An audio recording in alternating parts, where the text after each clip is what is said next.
sector. Financial sector includes all institutions, markets and instruments that facilitate the flow of income and credit from one unit to the other. The following are the example of institutions in the financial sector. One, bank. This includes all commercial bank, mortgage house, finance house, etc. The next one is non-bank financial institution like insurance company. Up next is regulatory bodies that gives guidelines on operation in various institutions like the Central Bank of Nigeria, the Security and Exchange Commission, etc. And lastly, we have the financial market. Financial market is a market where various financial instruments like bond are actually sold. And this is inclusive of all money markets and all capital markets. What are the reasons for mass migration in the financial sector? One, I have education and training. In Nigeria, the education system in Nigeria is actually not encouraging, as there is no room for internship opportunity provided for by the system, where students actually know more about their course of study before graduation. Next thing is economic instability. Nigeria is faced with various issues like high inflation rates, fluctuation in currency rate, and frequent economic downturn. The price of general goods and services changes from one time to the other. Next thing is political instability. There is perceived political risks, corruption, and lack of policy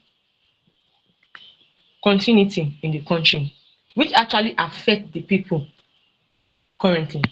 However, in Nigeria, we have new finance at 2022, new finance at 2023, which actually increased the rate of taxation in the country. This is not actually encouraging, as people are actually frustrated with the current situation. Next thing is poor working condition. Nigeria is characterized with low salaries, inadequate infrastructure, and high stress level in the work. Average bankers receive a salary of 450,000 naira in this current era where things are actually expensive. I would like to quote from Punch about one of the employees at the Sterling Bank named Akpan Gibbs, who left Nigeria due to the poor working condition in the country. Next thing is poor standard of living. If there's economic instability, political instability, definitely the standard living of people will be poor. And the last one is limited growth. In Nigeria, there is no opportunity for career growth as various professionals leave the country in search of better opportunity outside the country. For example, institutions like the World Bank, Bank of America, actually create internship opportunities for students all over the country. And even before graduation, these students have job readily available for them after graduation. I would like to hand over. I'd like to pass the baton to Elizabeth to explain the impact of mass immigration on the financial sector. Thank you for that. Now we're talking about the impact from two lenses, from the effect on the financial sector and then for Nigeria. Now for the financial sector, first we have market perception. The trust investors have in companies is affected by the health of the financial market, and the talent living actually portray a bad idea. Secondly, the shortage in talent. Most of these talents that leave the country move to other countries, either through scholarships or maybe intelligence gain opportunities, and this reduce the talent strength we have in Nigeria. Now, the third effect that it has is regulatory risk.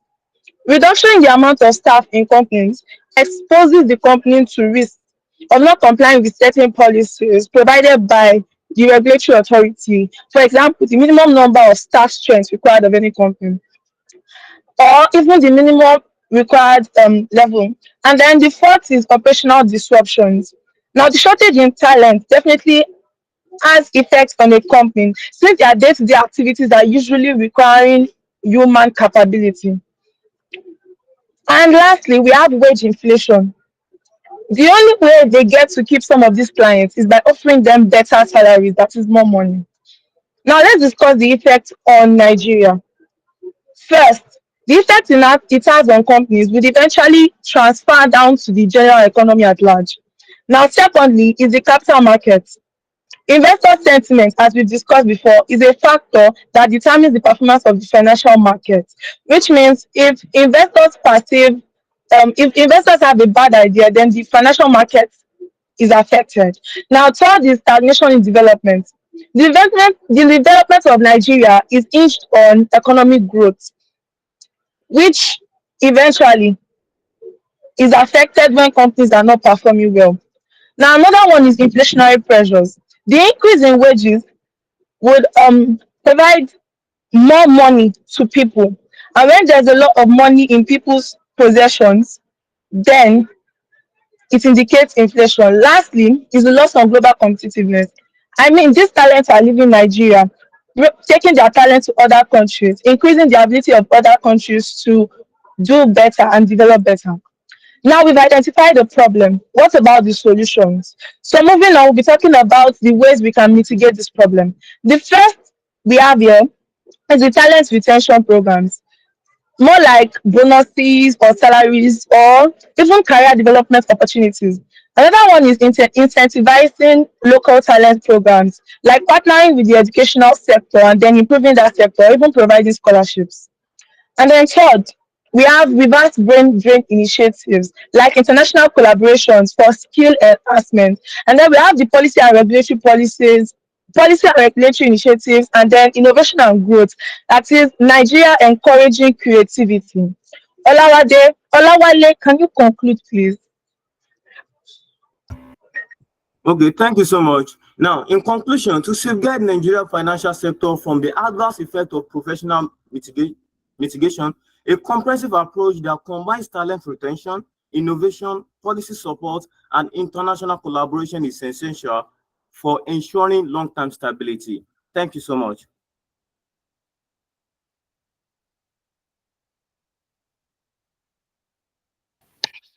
Thank you so much for the presentation. Thank you very much, guys.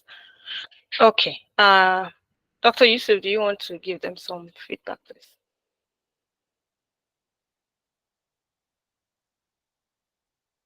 Yeah, thank you very much. Well done, Team Emerald. Yeah, thank you very much for the presentation. Well, the first thing I noticed about the presentation was that it was very specific, which I like. I love the fact that you focused on the finance sector. And not only that, you were able to explain financial terms for those that don't understand. You started by explaining the financial market, which is great because anytime you are presenting, you have to think about your audience. You have to carry them along. So that counts towards audience engagement as well. I was quite glued to it because it was quite educational too. I learned a couple of things. So well done. Well, again, some issues with pronunciation, like excited rather than excited or something like that. So just make sure you watch out for the pronunciation of certain words. Also, the slides can be better, uh, but overall, good confidence and well done too. Thank you very much. What actually caught my attention was how can we move from Oladele that has this nice outside voice to Folashade that brought in a bedroom voice, like she was trying to seduce somebody. It was just the sharp difference between their voices that kind of like got me glued. I really wanted to like really see how things were going to play out, and it was good. It was good. I like the fact that Oladile understood the strength of his voice and started the presentation by captivating everyone. And then Folashade came in with that toned down of okay, let's calming down. We are now in. Let's calming down, which is really nice. The only problem I had was your slide looked blurry. I'm not sure if it's if it's the projection that caused that, but a lot of the pictures in there looked very blurry. So again, take note of that next time, just to be sure that when you are using pictures and all those things, that they don't come out really blurry.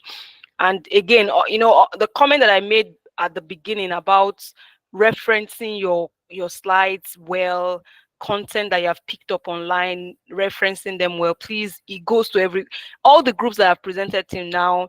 I fell short. Oh my God, I've fell short of that. Jesus, English is hard. Fell short of that. So please pay attention to that and take care of that as well. Yeah. Okay. So moving forward, Team Invicta,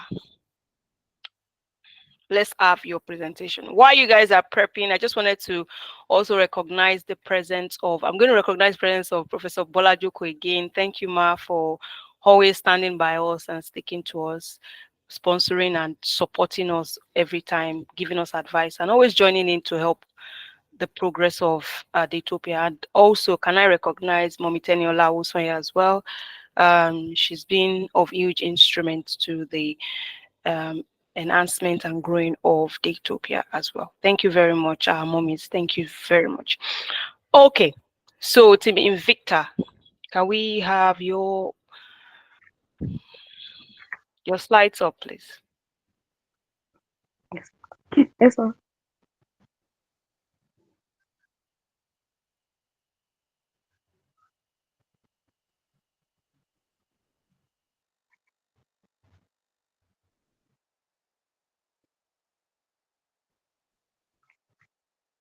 What happens when a flow of money that is larger than global foreign aid yet goes unnoticed? Welcome to the world of remittance, where migration meets economic power. Good afternoon, everyone. I'm excited to present to you on the topic mass migration in Nigeria. Remittance from Nigerian diaspora as a drive to individual prosperity and economic growth. I am Chisom Ikejako, and with me here are Victor Oladipo, Fayintoluwa Balogun, and Michael Afolabi. Please sit tight as Team Invicta takes you on an insightful journey.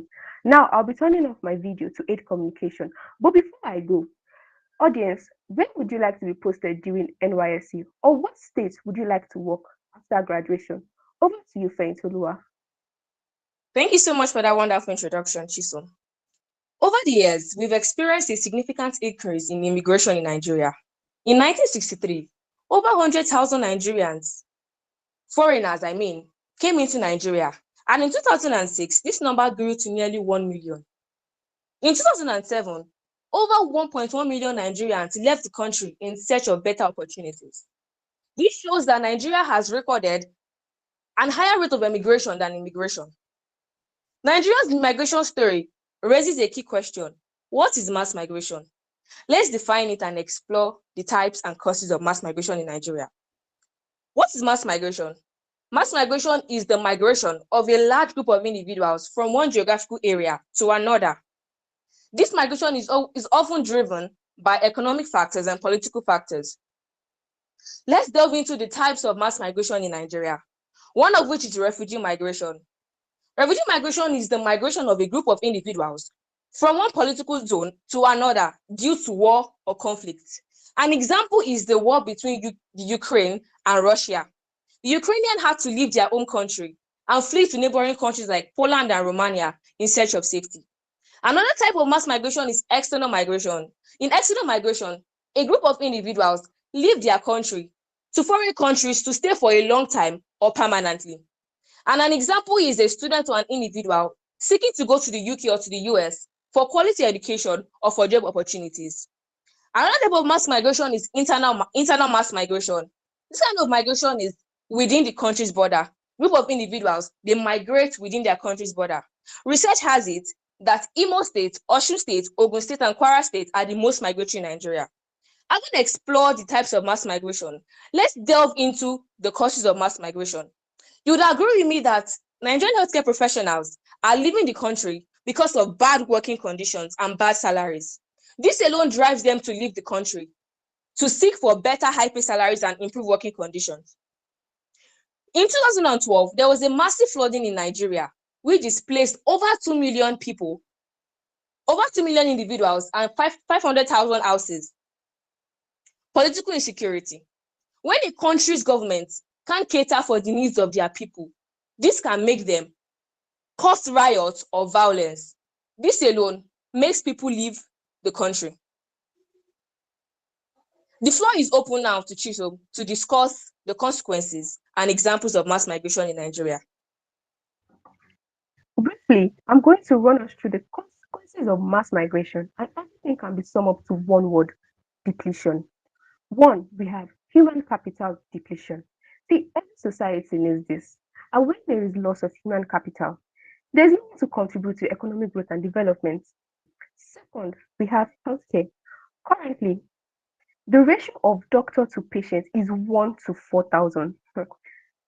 What happens when one doctor has to attend to 4,000 patients?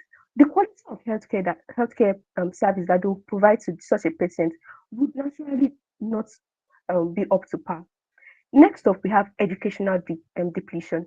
Reduction in quality teachers is also a result of mass migration, and this affects the standard of living that is currently present in Nigeria. It affects both our research and educational sector. Moving on, we have economic growth. Due to mass migration, there has been decrease in productivity and competitiveness that that um, that fosters economic growth in Nigeria, and this is as a result of the mass migration that is currently happening. Moving on, I'm going to highlight examples of mass migration that we have experienced in Nigeria. One, which is the rural urban migration. And as earlier stated, this simply is the movement of large number of people from underdeveloped areas to developed areas. And a first example is my father, age 25.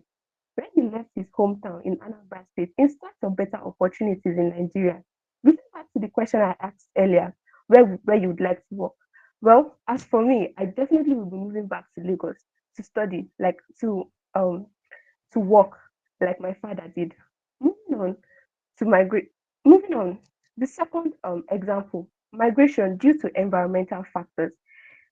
These environmental factors, um, such as war, flood, also cause people to migrate in Nigeria.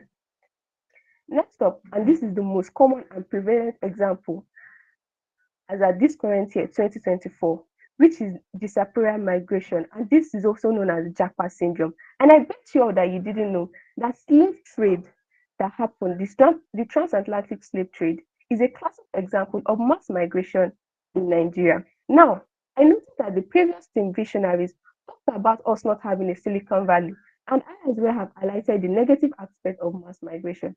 But stick with us. Let's hear what Michael, my colleague, has to say.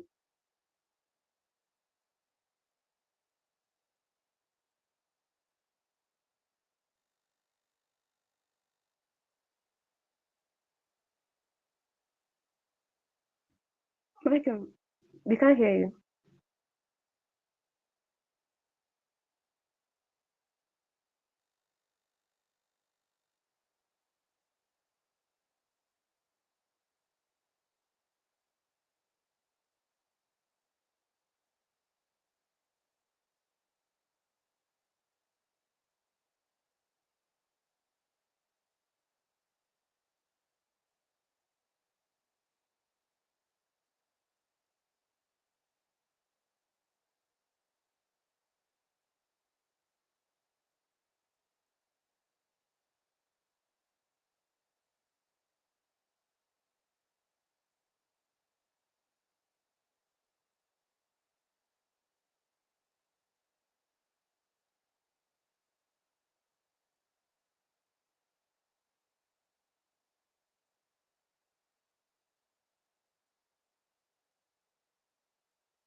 Okay, I'll be calling over for Michael.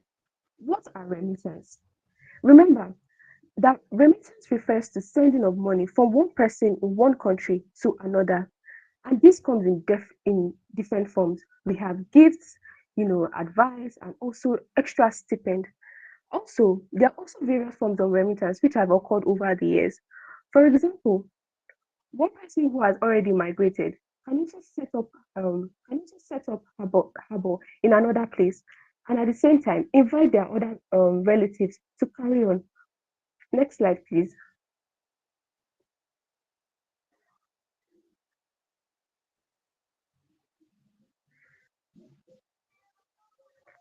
Let's go through some fact check in order to buttress the point on why remittance is valuable in the country.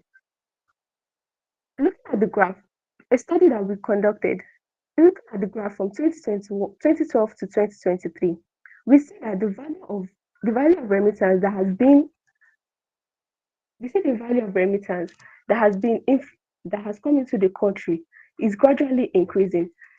And the study that we got from the Nigerian Bureau of Statistics in 2020 shows that there were over $10 billion that we lost due to remittance, and with this we can see due to you know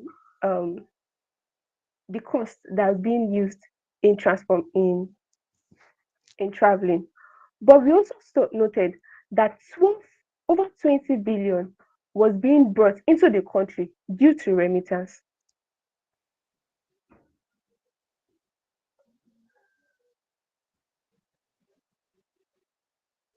Next slide, please.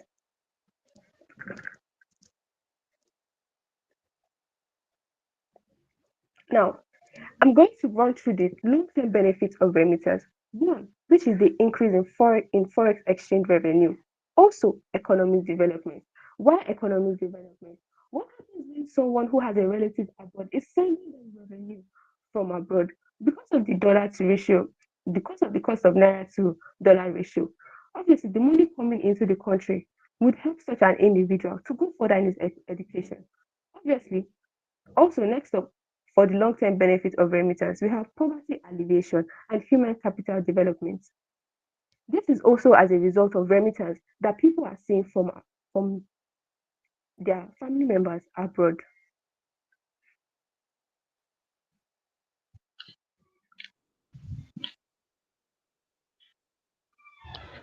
For the sake of this research, we conducted a survey on remittances and migration, and the result is shown on the slide, with 38.9% of our sample receiving between 100,000 naira to 200,000 naira as remittances from migrants abroad, 17.5% receiving between 10,000 to 50,000 naira as remittances from their migrant abroad, 22.1% receiving between 50,000 to 100,000 naira, 50.8% receiving between 0 to 10,000 naira, and 5.3% receiving between 400,000 naira to 700,000 naira.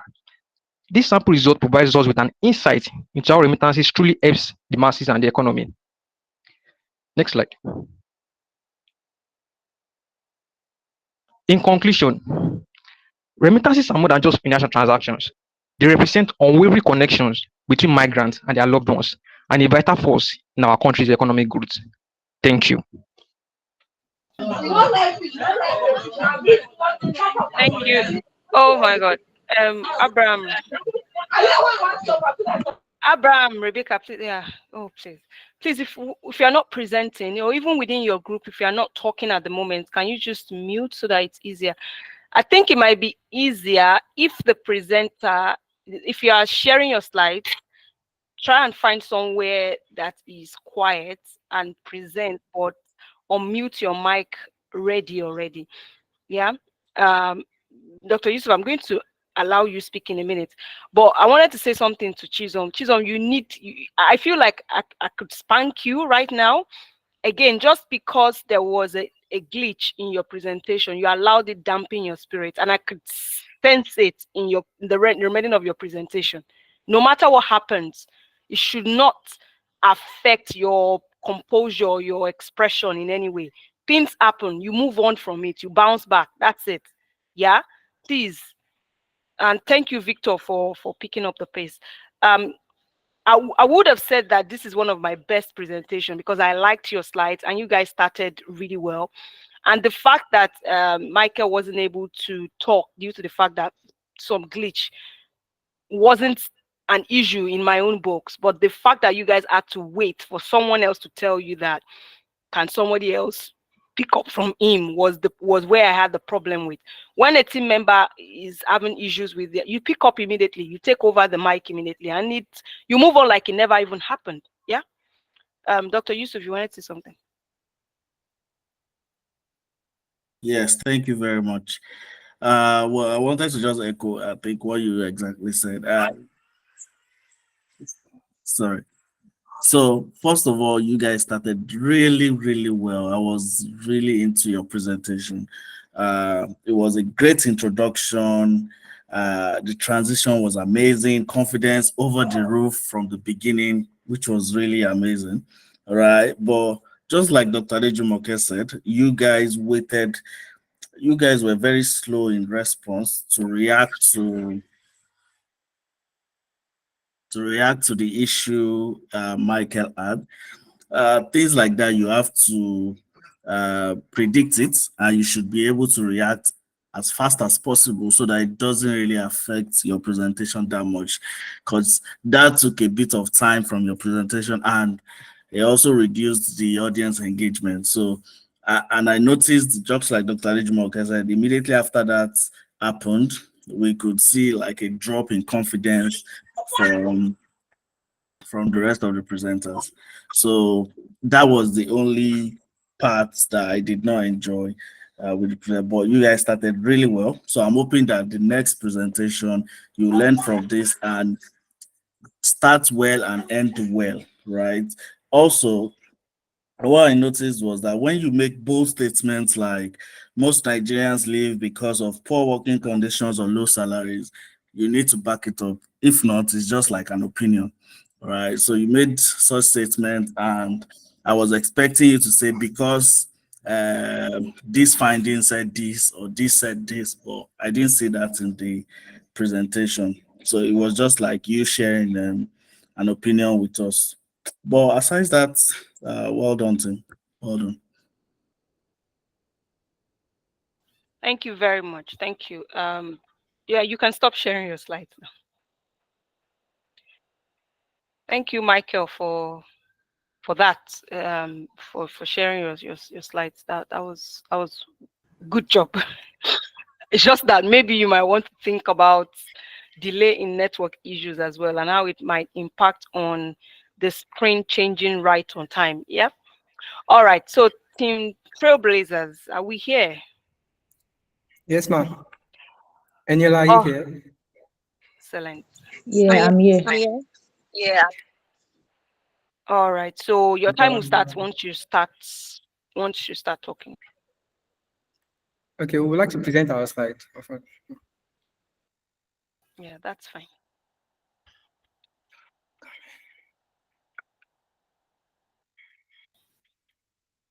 Do you want to share this yourself, right? All right, good.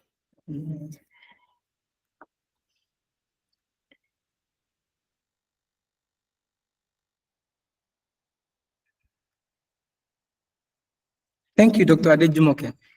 Can you see what I'm saying? I can see breathing everywhere. The tech bulls are leaving. Our finance professionals are not waiting either.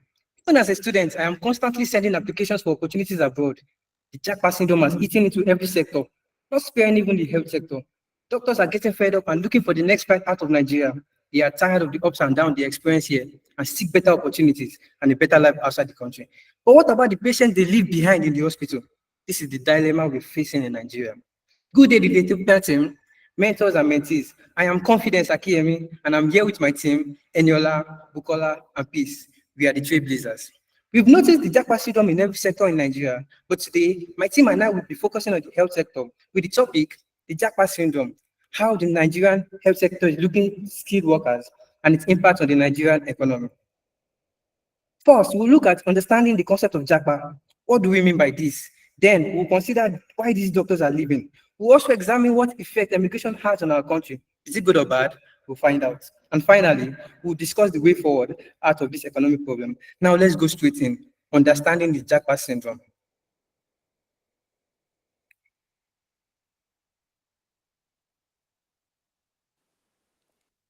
Japa, a Yoruba word meaning to escape, is now synonymous with the burning desire to migrate from Nigeria. This is common among Nigerian Gen Zs and millennials.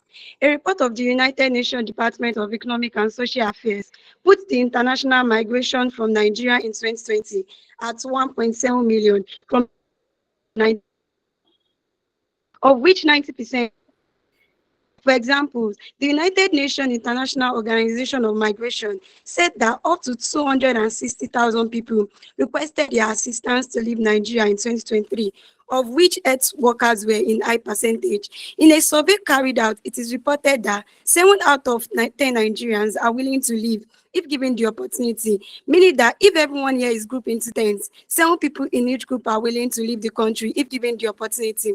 Currently, Nigeria's net migration rate is minus 0.27 per 1,000 population. This means for every 1,000 people in the country, there is a net loss of approximately 0.267 due to migration. In simpler terms, people are leaving Nigeria that they are entering, and this is leading to the potential inability of Nigeria to achieve the Sustainable Development Goal 3, which is good health and well-being in 2030. Because the high rate of continuous emigration of health workers is not in any way helping in achieving these SDG goals.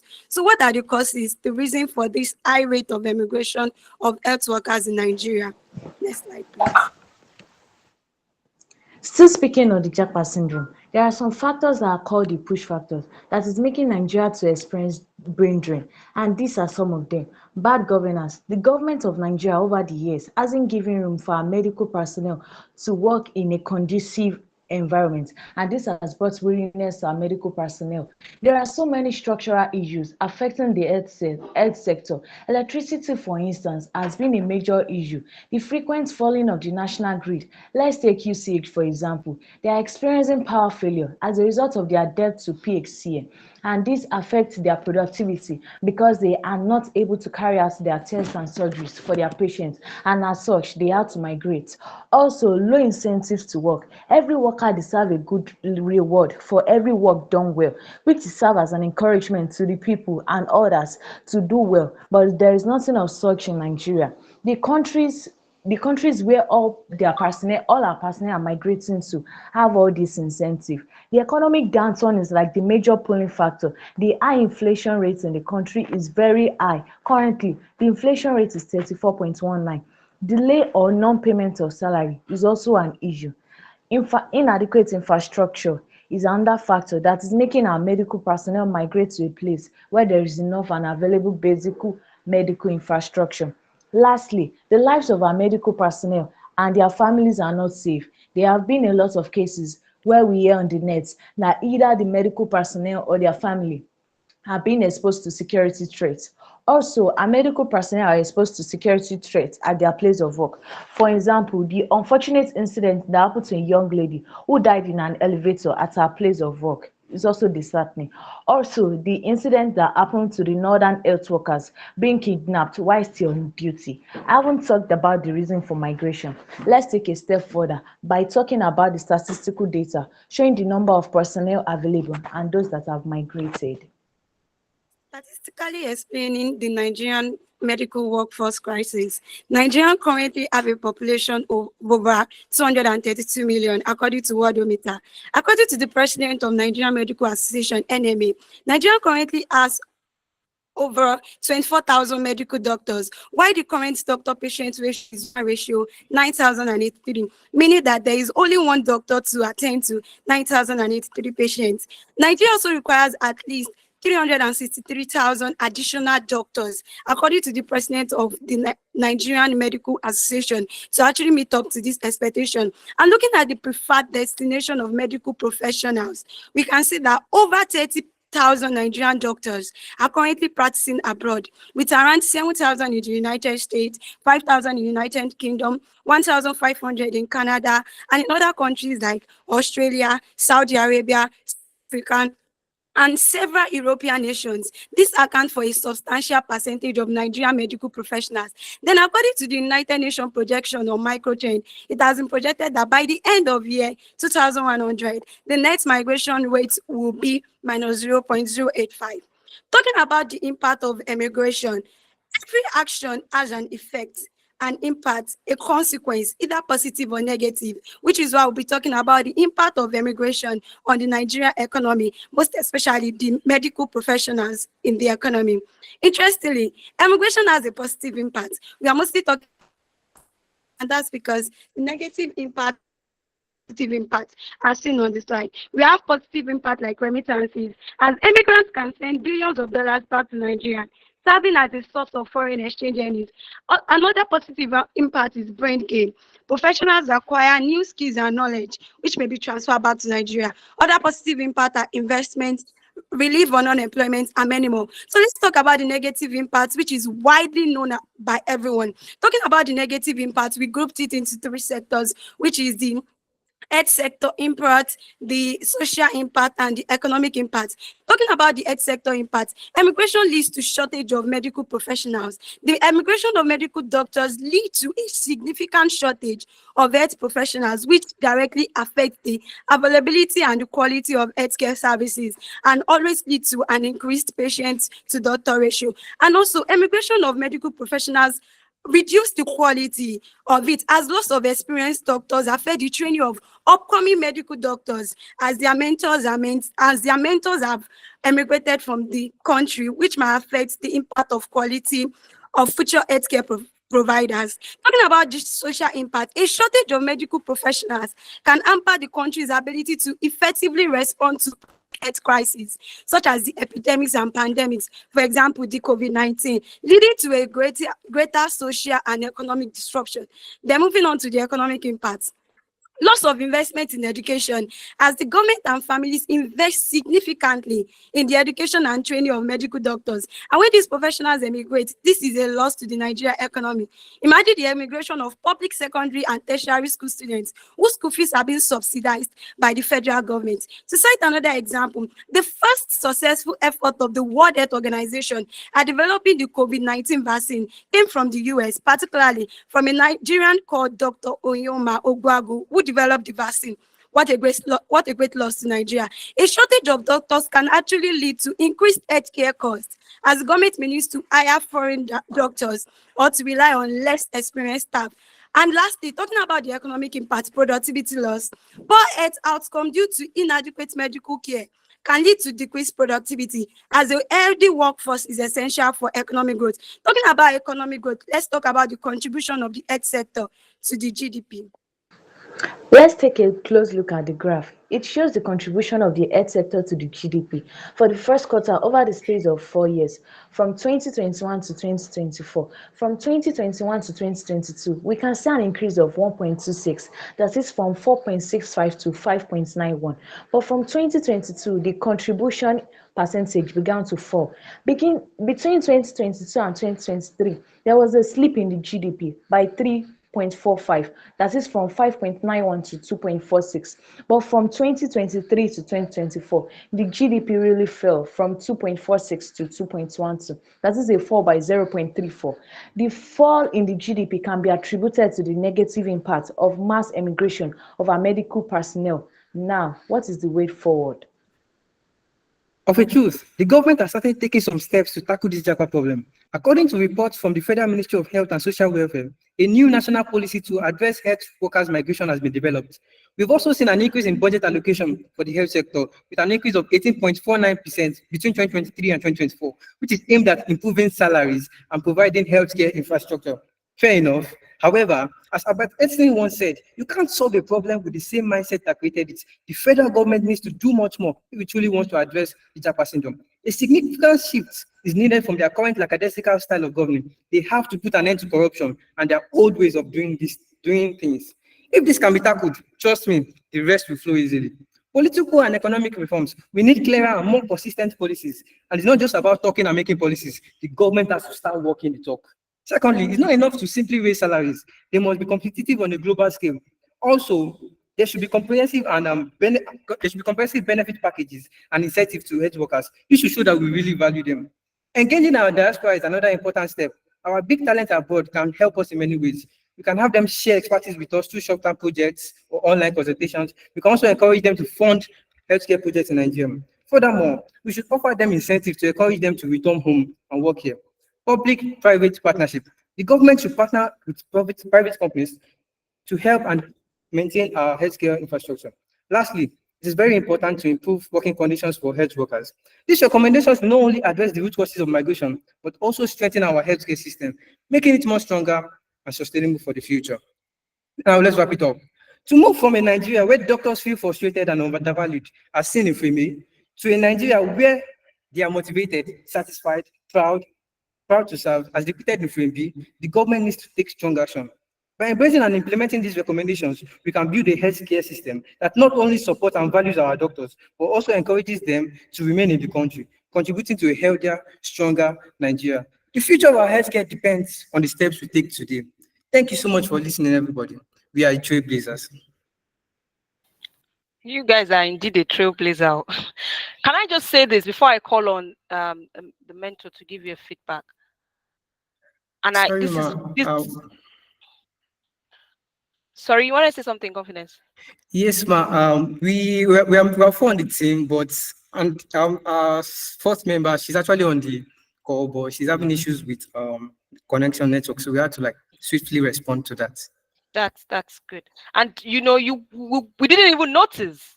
We did not notice. And can I just say this to the team? Like, you guys did a lot of research with this, and it is obvious in your confidence. Adebukola Salami, like, you knew your slides, you knew what you were presenting, and you ate it all up. I was impressed. The same thing with confidence and peace as well. And you can see the integration of AI in their presentation slides as well. Can I just say this? And I was talking about when you use backdrops. Now, you wouldn't even know that this presentation had a backdrop. They had a backdrop, but it was so subtle, and the slides in themselves blended so well with the backdrop that they were not distracting. And that was what I was trying to talk about with the other team that used backdrop as well. So I'm not saying you can't use backdrop, but ensure that everything is not popping in people's faces and it comes out distracting. And that's how you walk around using backdrops. And the fact that you guys referenced and you didn't just reference it in text, you called out the references, you said where you got the information from. Like, that was really, really good. Well done to the entire team members. Well done, good job. Thank you, ma. Yeah. I know I've said a lot of things, but I just wanted to call on Oluwatosin, Mentor Oluwatosin. Do you have any additional feedback for the team, please?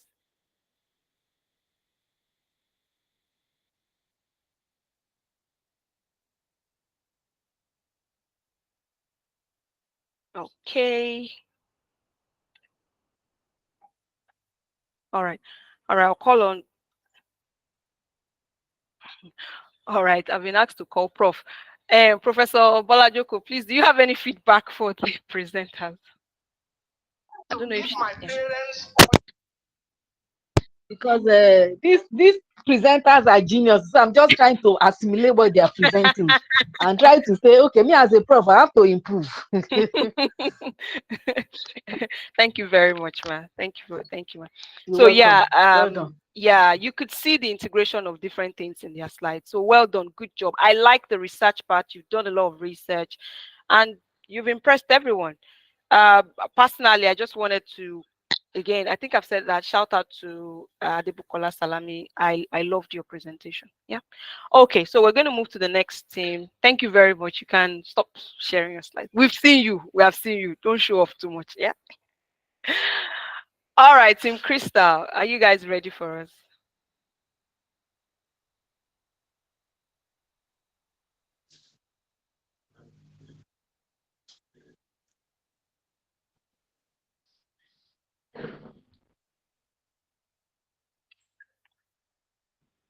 Yes, we are.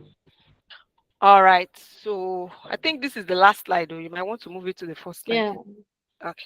All right, once you start talking, I would start your timer.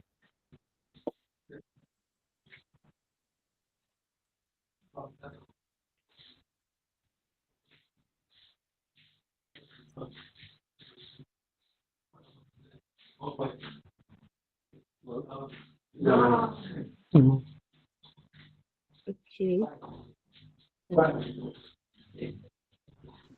I want to start now. A trip around my neighborhood, and I get to ask questions regarding an older friend or a neighbor. I get responses like, but Atiti has traveled abroad. Not Shade is now based in the UK. Good afternoon, panel of judges and my amiable audience. My name is Moyosori Okunowo, and I'm representing Team Crystal, a team of 4 brilliant individuals. I have with me Jubil Adeshino, Abdusabu Olatunde, and John Colade. The instance I gave earlier is a current trend in Nigeria that can be referred to as mass migration. Mass migration refers to the large-scale movement of people from one country to another. Nigeria, with a population rate of about 220 million people as of 2023, is regarded as one of the most significant sources of immigrants from Africa. The United Nations Department of Economic and Social Affairs, UNDESA, estimates that about 1.7 million Nigerians presently live abroad permanently. As a result, in Nigeria, the outflow of skilled labor, particularly in the health and educational sector, poses significant challenges. Simultaneously, host countries have to navigate the complexities of integrating the large number of immigrants that come into their country, into their labor market and societies. My team will explore the current migration trends in Nigeria and the impact of these migration trends on host countries and particularly Nigeria. Nigeria is regarded as a net immigration country, which means that more people go out of the country than they come in. This particular trend is characterized by international and internal migration. I will start with internal migration. Internal migration is primarily driven by rural-urban movements. Since the post-independence era, Nigeria has witnessed more people going from their rural areas and coming into urban areas, urban centers such as Lagos, Port Harcourt, and Abuja. According to the World Bank, it was estimated that about 52% of Nigeria's population presently stay in urban areas in 2020, compared to 35% in 1990, which means that more people want to come into the urban areas than they stay in rural areas. Now, let me take you through international migration. International migration in Nigeria has seen a sharp increase in recent years. Many people want to go out of the country. Many people want to do better for themselves. The International Organization on Migration, IMO, estimates that Nigerian diaspora could be about 15 million if not prevented. This means that if the government does not stick to the proper policies and do what they have to do, Nigerians might go out of the country more than they should. Now, let me take you through factors driving migration. First on my list is economic challenges. With the current economic situation, an unemployment rate of about 33%, many Nigerians want to go out of the country in order to seek for employment opportunities and even career advancements that would make them better in order to fend for themselves and their family members. Also, educational opportunities is a very big factor. Between 2017 and 2022, the number of Nigerian students in UK increased by 314%. Let me provide you with statistical data on that.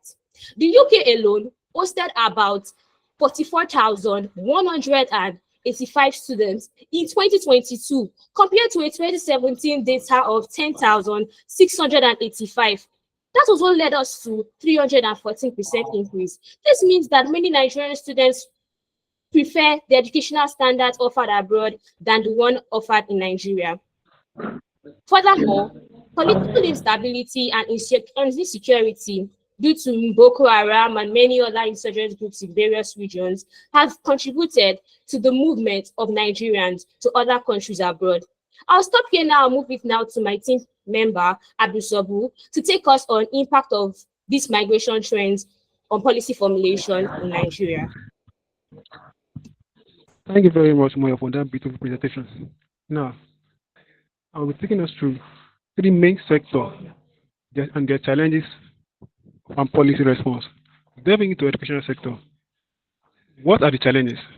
Educated and skilled individuals in academia are leaving Nigeria to work in other countries.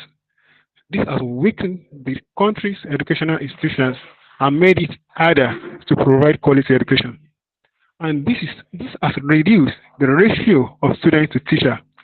For example, at my school, during faculty courses, if you don't arrive at classes 30 minutes to an hour early, you might not get a front seat, making it difficult to follow the lecture properly. Nevertheless, federal government has taken some action to the policy adjustment. For example, initiative to keep skilled workers in the country and encourage those who have left to return. These initiatives include better working conditions, higher salaries, and brain gain programs. One such program is the Nigerian National Voluntary Service (NNVS), which focuses on mobilizing the Nigerian diaspora to support national development, particularly in education and health.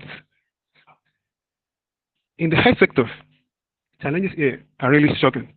Imagine the ratio of doctor to patients in Nigeria to be 1 to 2,753 compared to standard of 1 to 6,000.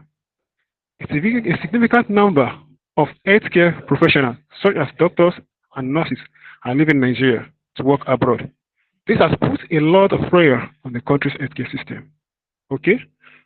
To address this issue, the government has introduced policy to improve working conditions and increase salaries for healthcare workers, where we have programs like Save 1 Million Life, supported by the World Bank, aim in enhance healthcare service and keep professionals in the country.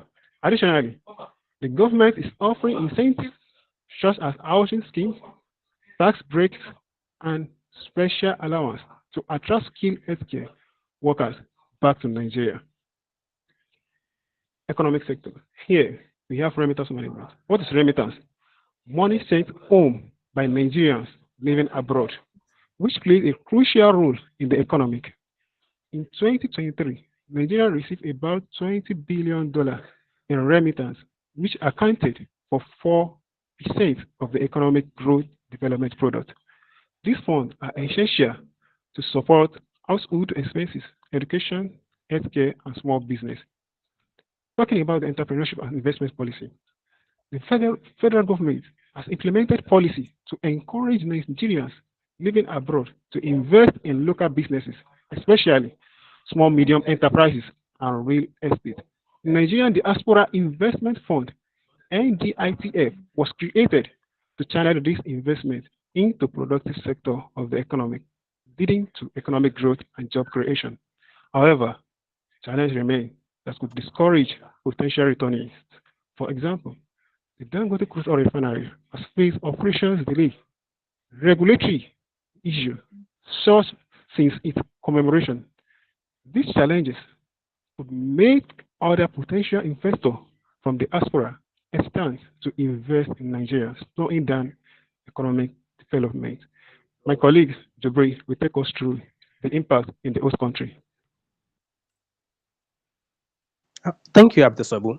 I'll be parting us through the effect of mass migration on the host country, especially the US and the UK. The UK, in response to the growing number of Nigerian students and their dependents in the UK, the country in 2023 rolled out a policy to restrict international students from bringing in their dependents.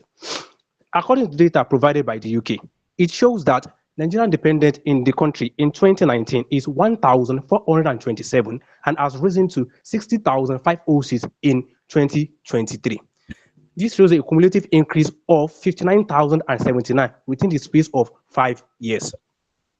The policy will take effect from January 1 with the aim of reducing these numbers and reducing the overall net immigration in the UK, which have exceeded 500,000 immigrants. Implication: according to the data provided by the UK Home Office, it has shown that Nigeria have dropped in terms of percentage, which is 40% in the application to the UK. And this has significant effect on the higher institution in the UK, as most institutions they thrive on the influx of international students. Nigeria is the third largest consumer of education in the UK after India and China. Second, family separation. The policy have a negative effect on family, as most international students, which includes Nigeria, have to move to the UK, leaving their spouses and dependents behind. This will lead to emotional detachment and distance. And based on analysis, we estimate 30% contribution to marriage breakdown as a result of this policy. The US. Under the Trump administration in 2020, the country imposed visa ban on Nigerians as a result of national security and economic issue. The implication of this policy.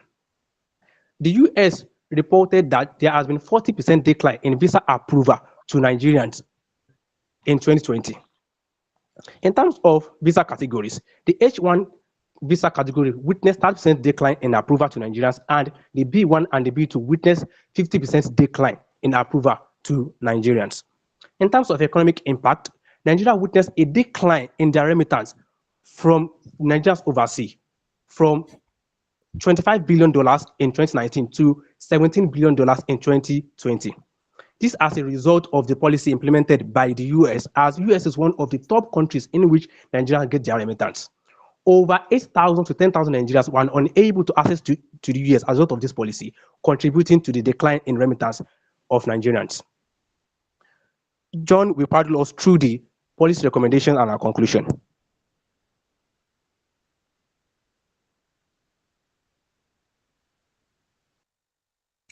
All right, thank you very much. Thank you very much. So having looked at various migration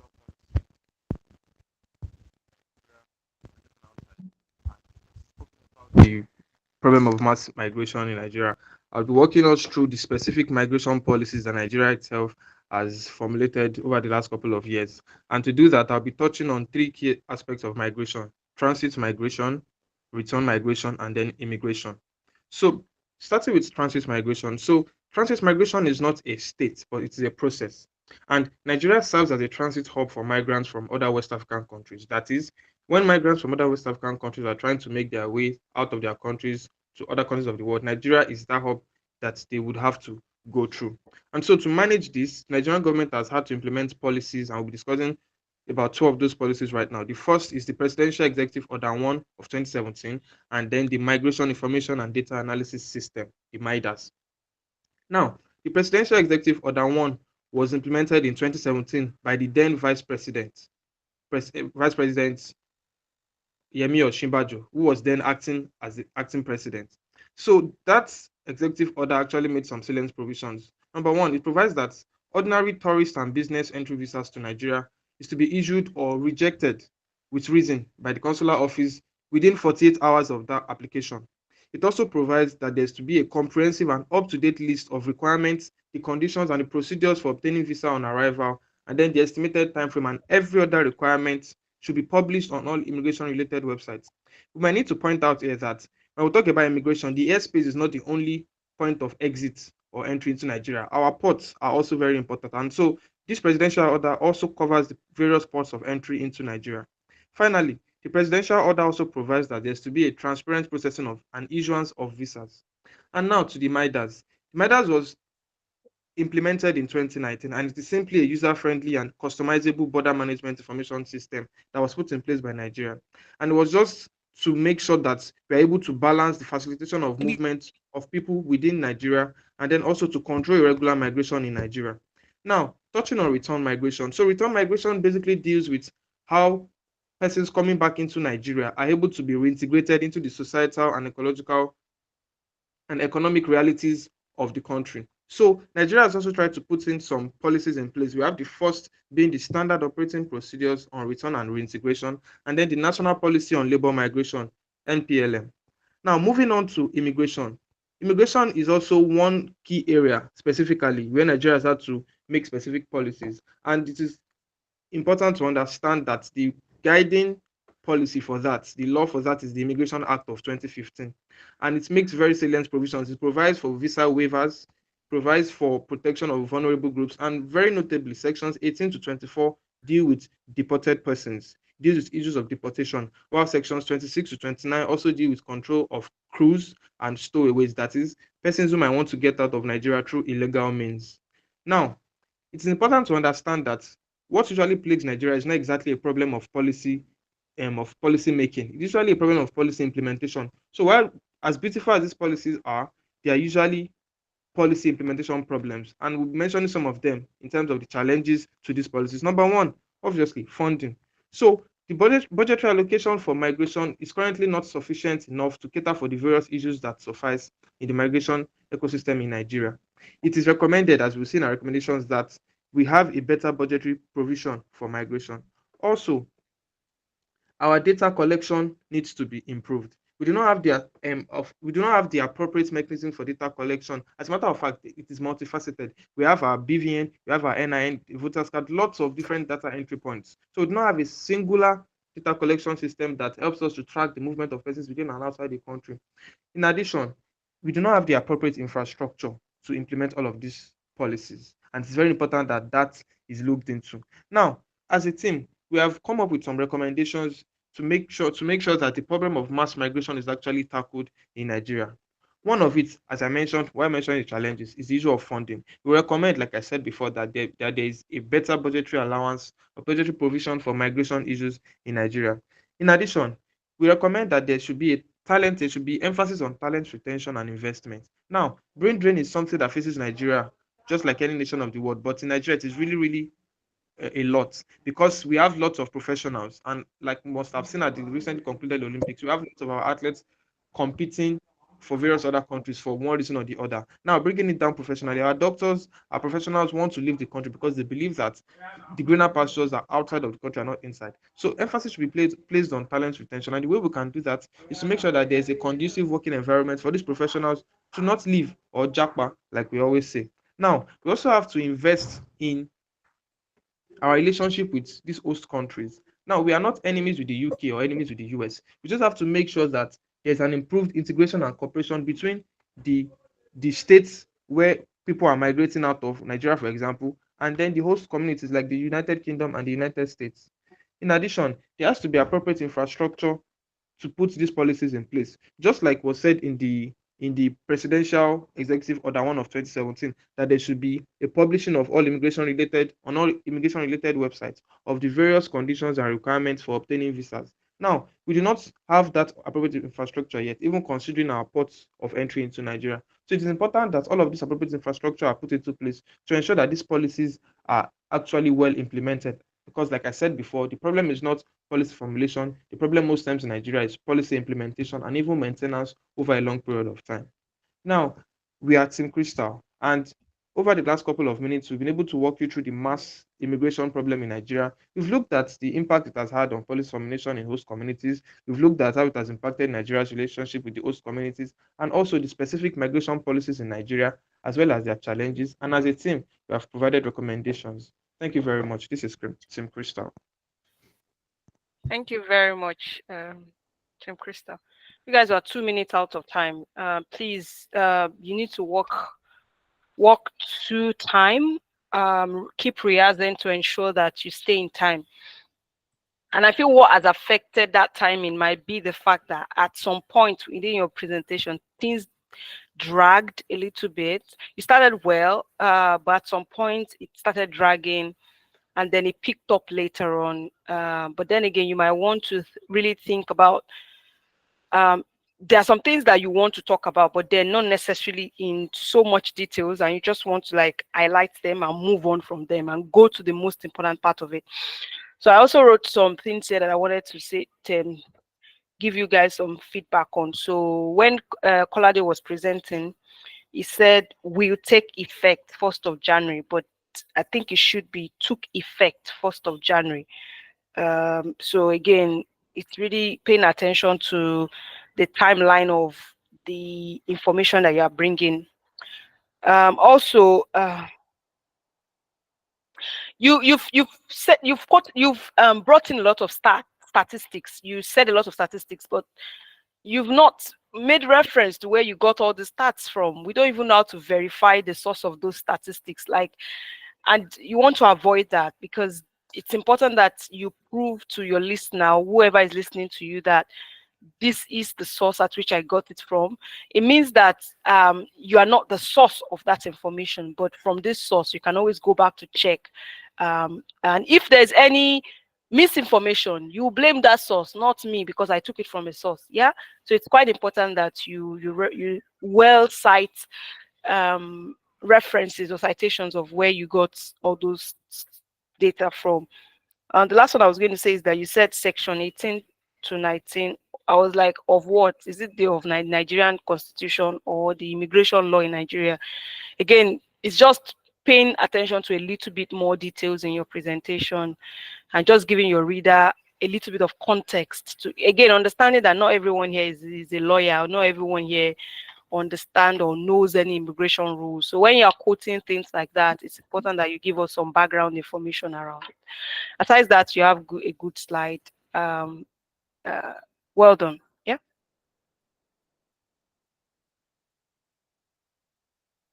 Okay, you can stop sharing now. We'll move to the next group. Mavericks. I hope I'm pronouncing this. Yeah, thank you very much, Moyo Adekpeju. Okay. Good afternoon, ma. Good afternoon, sir. Yes, sir. All right. Are we turning? Just make it full screen, and then once you start presenting, I would start your timer. Please, I don't understand. What do you mean make it full screen? Make your slide full screen, so it's not. Yeah, good. Yeah. Okay. Yeah. Okay. I'm coming. All right, we can start. Yes.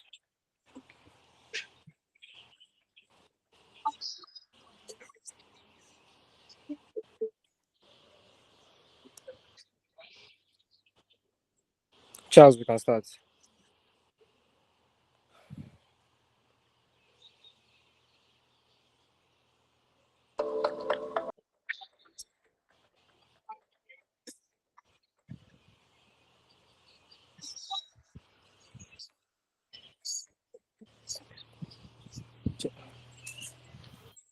Charles, we can't hear you. Okay. Good afternoon, everyone. Welcome to another session with Maverick Podcast. I mean, it's been a long day. I'm sure you're probably tired and stressed, but don't worry, because Maverick is here to mar that boredom. Allow me to introduce myself. My name is David Odukoya, a student of Great Ife of Bafemi Awolowo University, and I will be your host for today. We brought into the studio a group of brilliant and intelligent individuals. I will be discussing a really crucial topic which states Japa syndrome, the flight of Nigeria's brightest minds. I'll be looking at this topic in light of three key sectors of Nigeria's economy. We'll be looking at the education sector, which will be sagaciously buttressed by Ori Agbola, the health sector, which will be medically administered by our very own Dr. Olagujo Charles. Also, the tech industry, which would be technically propelled by Engineer Ebidame Solomon. However, before diving into the topic in detail, allow me to give a general overview of what JAPA is. JAPA is actually a Nigerian slang for brain drain. According to the International Labour Organization, brain drain refers to the permanent or long-term emigration of skilled workers who have been subject of considerable educational investment by their society. In other words, it just means the emigration of skilled workers out of their country into another country where they now utilize those skills. Now, you might wonder what exactly causes Nigerians to leave their country. And I mean, for those of us who watch Nollywood, we know this particular proverb which states that the frog does not come out in the day without having a reason to. Of course, Nigerians have their reason. And according to statistics by ResearchGate, job loss, job finding is one of the major reasons why people leave their country. And I mean, given the unemployment rate in Nigeria at the moment, one would think that this is understandable. Other factors involve poor working conditions and discrimination in terms of race and gender. There was a trend in September last year where a lot of Nigerians were expressing their displeasure towards the current situation in Nigeria. I mean, there was a tweet by someone, and I quote verbatim, "I asked HR for salary increments. She laughed for about 2 minutes with tears in her eyes and asked me to leave her office if I have nothing better to say." I mean, these are the reasons why people are leaving their country. Now, over to the professionals in the house. We'll be starting with the education sector. It is usually said that education is the bedrock of a country's brain gain. Let us hear more from our very own professor, as I like to call him. Yeah, thanks so much, David. It is no doubt that brain drain affects every sector of the economy, but the issue is a bit compounded in the education sector because it affects both students and academicians. According to a survey by the Higher Education Statistics Agency, the number of students studying in the UK rose from 18,000 plus in 2015 to 44,000 plus in 2022, representing a 244% increase. And this is not peculiar to the UK alone, because we've seen many of our students leave the country to study in other parts of the world, examples in Southern Asia and Eastern Europe. We've also seen a lot of our lecturers and educators living in droves. The reason they are leaving is, however, not far-fetched. The hostile environment on the part of the student is one major reason which accounts for the reason why they leave. I mean, the poor infrastructure, we've seen situations of decrepit laboratories, overpopulated classrooms in our universities, in our universities across the country. We've also seen that the unstable academic calendar is one other reason why they often choose to leave the country. On the part of the lecturers, the poor working conditions, including the poor salaries, has been an hot issue in the country, and I've seen them go on strike twice in the last 4 years. This is another major reason why they opt to leave the country. But where exactly does this leave us at? The overriding effect of brain drain in Nigeria is the loss of expertise. Because Nigeria loses our most brilliant and highly skilled students and lecturers as a result of brain drain. This results in a loss of knowledge and skills that are vital for the development of education sector. Another effect of brain drain in the education sector is reduced innovation. Brilliant students and lecturers take with them new ideas and approaches that could have benefited the nation. And the third effect, in my own opinion, is reduced capacity. So what we realize is that brain drain leads to reduced capacity in the education sector. When the best individuals, students and lecturers alike leave, they leave behind a skills gap, which may be difficult to fill. But what exactly is the way forward? Now, we understand that brain drain cannot be totally eradicated because it is part of human nature to actually migrate. But I believe that there are some measures that can be put in place to actually mitigate the issue of brain drain. And the first is investment in education. This is one of the most effective ways to mitigate brain drain in the education sector. This includes increased funding for education, improving our infrastructures, as well as providing opportunities for professional development. The second solution is to encourage return migration. Now, this is what I like to call bring in. So I believe that when we encourage more individuals who have left to come back by providing them incentives such as job opportunities, tax breaks, as well as other incentives, we also encourage more people to remain here. The third is for us to create a sustainable and supportive environment. So when we create a sustainable and supportive environment for research and innovation, we realize that many of our highly skilled and brilliant minds actually stay here. Thank you. Wow, wow, wow. That was a really amazing session from the professor. And I do hope you took notes. I mean, you might see it in your exam. Just joking. Now, over to the health sector. It is common knowledge that the health sector is a crucial determinant of the health of a country's workforce and, in turn, has influence on the economic health. What can you say about the effects of JAPA on the health sector, Doctor? Thank you very much, David. As many of us know, the healthcare sector is the backbone of any nation. But in Nigeria, this backbone is breaking due to the mass exodus of skilled professionals. According to the stats from Business Day Stats, between the year 2021 to 2022, 13,000 plus healthcare workers left Nigeria to the UK. Now, this isn't just a statistic, it's a reflection of crisis. According to WHO, the recommended doctor to patient ratio is 1 to 600, but as of 2020, Nigeria's ratio was 1 to 5,000, and the mass migration of healthcare professionals is only widening this gap. When we look at the driving factor for this exodus, we would see that the same issues that our healthcare sector has faced for years are what is currently facing these issues, and these include inadequate infrastructures, poor compensation, and job insecurity. On the 17th of May 2023, the resident doctors down tools to demand improvement on the healthcare sector, most essentially the upward review of their salaries, recruitment of more medical personnel and infrastructure. When you are overworked, underpaid, and unsupported, it's no surprise that why they are choosing to seek greener pastures. The aftermath of this brain drain is brutal. We are seeing increased workforce for the remaining healthcare workers, leading to massive burnout.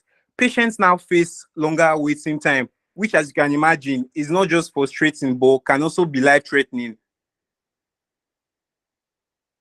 And there is the economic loss. While Nigeria struggles to recover the crisis, in its healthcare sector. Many Nigerians seeking healthcare treatment abroad.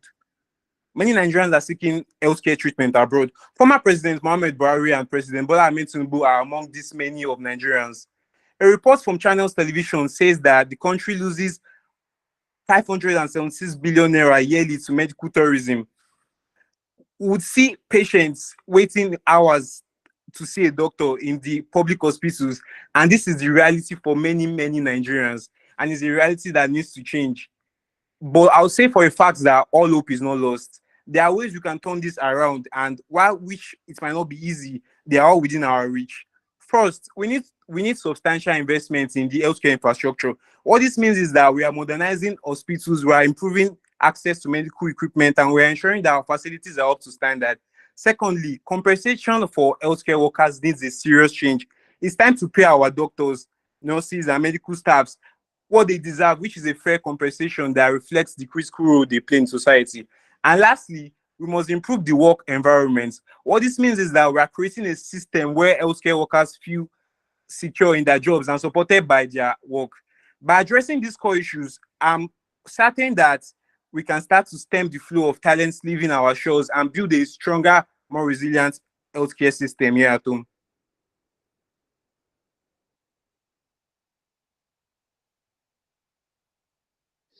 Now let's talk about the engineering sector. According to Business Day, Nigeria ranks third with 11.3% global application for UK Tech Talent Visa. This tells us how much we have brain drain here happening in Nigeria. Now, why are people actually leaving the country? Why are people fleeing the country? One of the reasons are political instability. Political unrest and poor governance create an environment of uncertainty for engineers to actually thereby pushing people to seek stability elsewhere.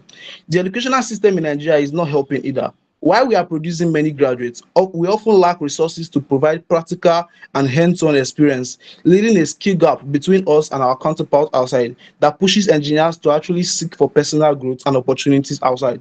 Now, the inadequate facilities in Nigeria and the outdated equipment we use in our education institution and industrial facilities hinders professional growth and innovation. Now, these are reasons why Nigerians actually tends to go out to actually to actually develop themselves, personal growth, to actually put themselves out there.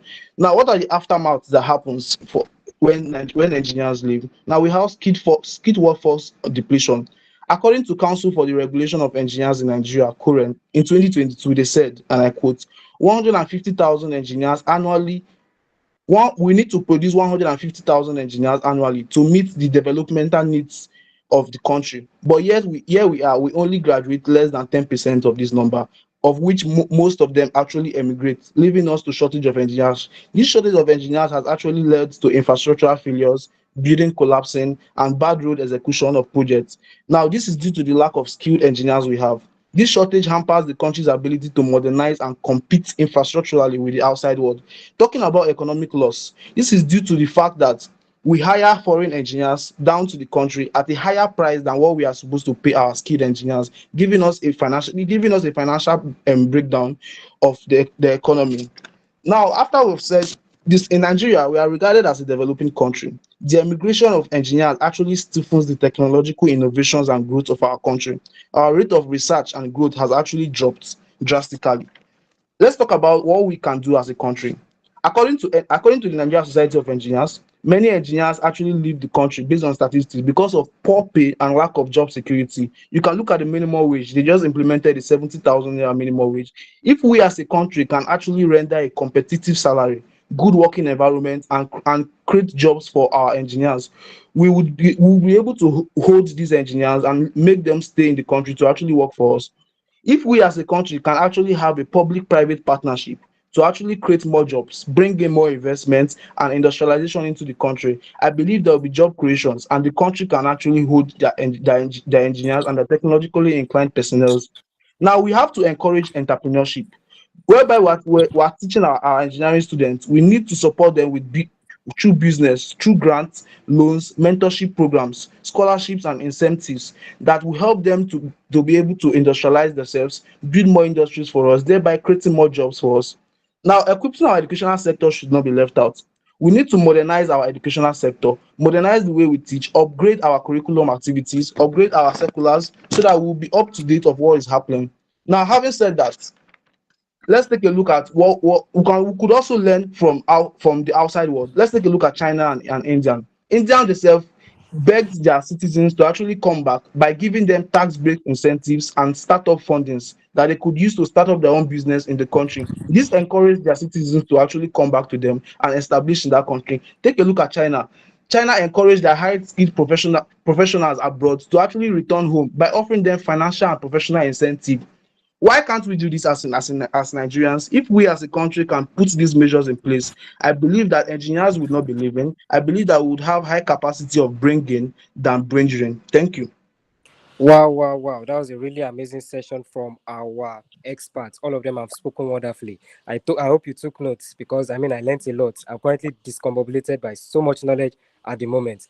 Now we have learned about the effects that brain drain is having on our economy, and of course solutions must be taken. So in the race to retain our brightest mind, we must hold on to our future before it takes flight. Let's turn Japa from a challenge into an opportunity and keep our brightest minds where they belong. Thank you for listening. See you in the next episode.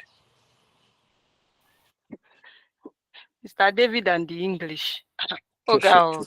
You like Go say ahead. David, you went to Cambridge, right?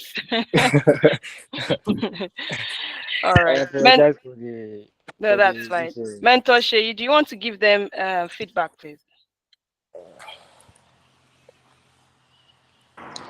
Yes, I have to say that was well done. I liked the transition a lot. I liked, how precise and succinct they were.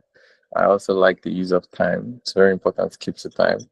And sometimes you have so much information you want to distill, and it's sometimes a challenge because you feel they are all great points and you really want to get them across. But I think your team did a good job of just highlighting the major points, and also, I liked the slides a lot. I liked the information on there as well. Overall, I'll say a good job. I'm excited about this group. I think you're a worthy challenger. So well done. Thank Thank you you so much. very much. Thank you very much. Personally, I would say this. I like the professional chemistry between you guys. I know that you guys are males, so I don't want to say chemistry and people start interpreting it in this way. So it's a professional chemistry, guys. We don't encourage those kind of things here. So yeah, professional chemistry. I liked it, and I like that no one needed to wait for the other person to know when to pick up and all that.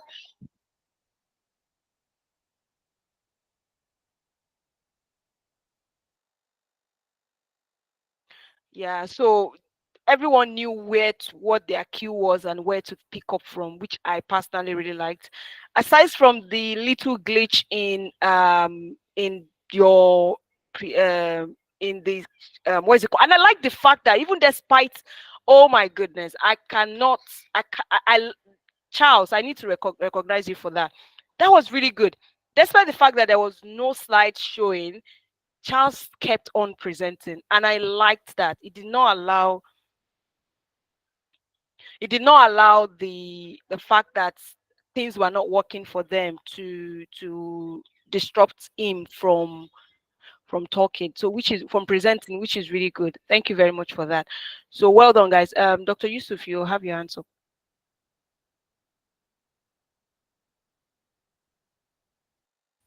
Thank you very much, mentors. I think you've already mentioned the main point I wanted to point out, which was I think David had an issue with his internet or something, but the way they just quickly moved on from I'm it telling was you, really right, good. right. In fact, it was because I was very attentive. That's why I even noticed.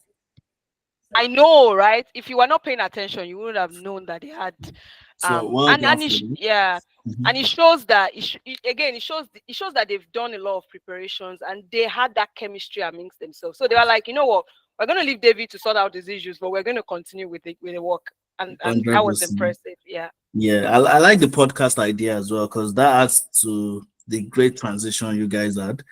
It was a really good transition. The mentors here, you already mentioned it. The only part that I noticed from your slides is you put source under some of the stats, but you didn't put the source or the reference. So I was like, is there a mistake there, or is there, or probably I was the one that could not find the references. No, actually, we did not realize that it would be like a visual inspection. Actually, the source, they are like links. There are links on them. So it's until you tap on them that we would have access to where we got the information from. Right.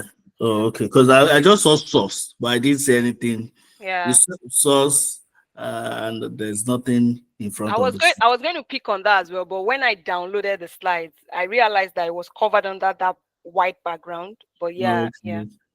All right. But everything else, well done, guys. I really enjoyed the presentation. Thank you. Thank you very much. So we're going to move to the next team, which is Quest. I'm particularly impressed because this is the first presentation, and we have had people bring in their A game to it. And I've not seen anyone so far that has been lackadaisical about their presentation, and I'm excited about it. I'm happy about it, and I would just want you to put this energy for the rest of the presentation as well, the rest of the weeks as well. You guys are really doing well. Team Quest, are you guys here, or do we move on? No, we are here, ma. Oh, okay, all right.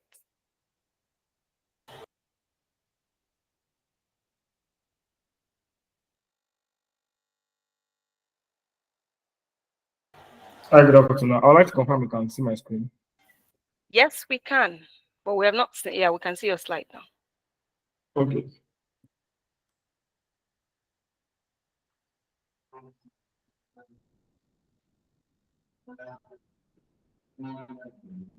I guess you have said now.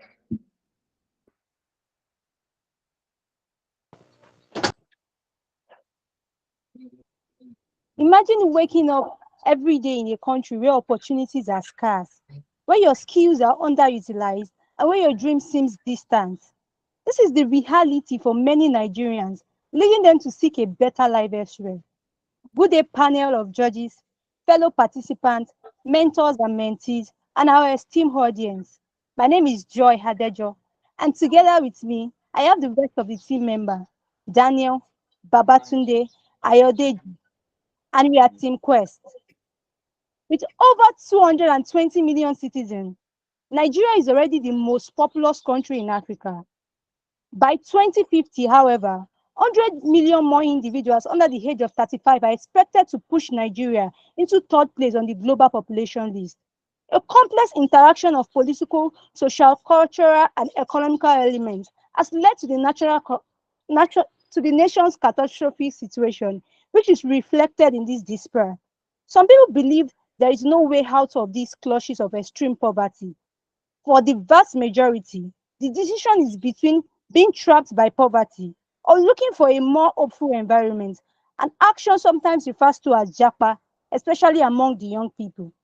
Sadly, reports indicate that some Nigerians chose dangerous illegal migratory routes, which has led to disastrous results.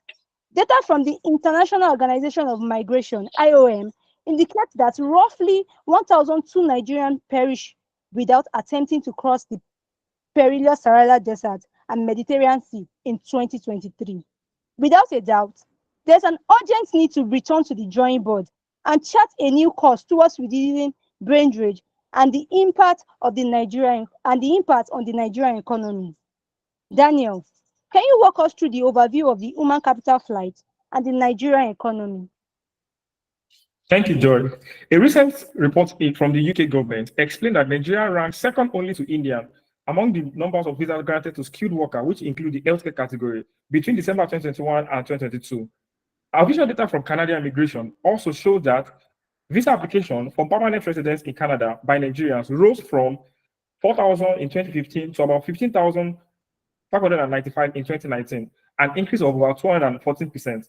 Zooming on Nigerian statistics, reports from aviation authorities affirms that the rate of international passengers movement has risen by about 91%, which also recorded about 907,922 passengers, which were lifted between January and June of 2021. Apart from these economic losses or in the sector, a massive drain of our national talent pool lingers. The best brain in techs, economics, and academics are headed out for better times. A survey by CIPM asserts that 45% of Nigerians' adult population plan to relocate to another location within 5 years. A similar report shows that more than 7 out of 10 Nigerians will leave the country if opportunity was given to them. Our esteemed audience, we would like to get your feedback on this question. If you were given the opportunity to leave Nigeria today, would you leave? Please kindly comment yes or no in the comment section.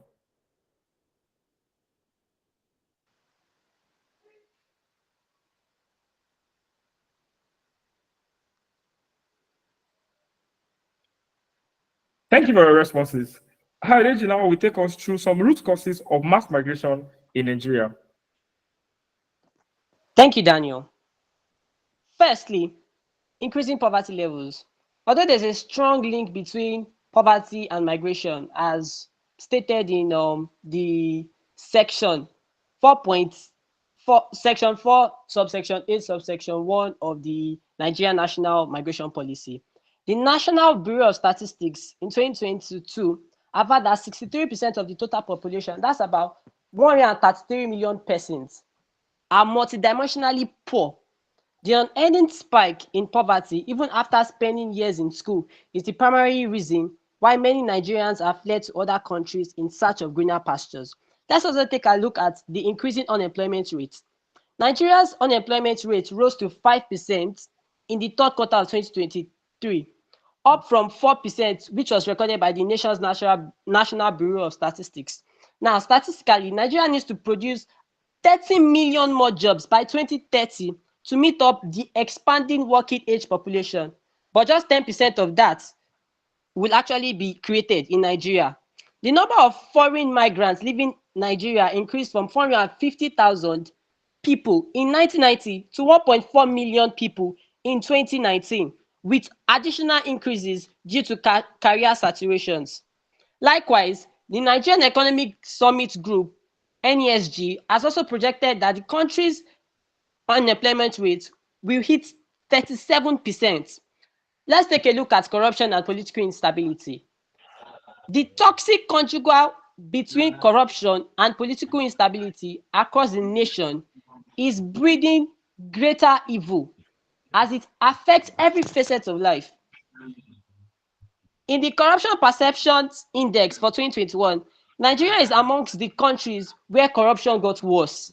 Nigeria scored 24 out of 100 points in the 2021 index. Nigeria is currently placed 154th out of 118 nations. This can be pointed out as a major factor which has led to the frustration of professionals and smart brains as they find it difficult to excel in their careers in Nigeria. Let's also take a look at eroding purchasing power. Since 2010, the rate of inflation has increased by 8 to 17% annually instead of declining.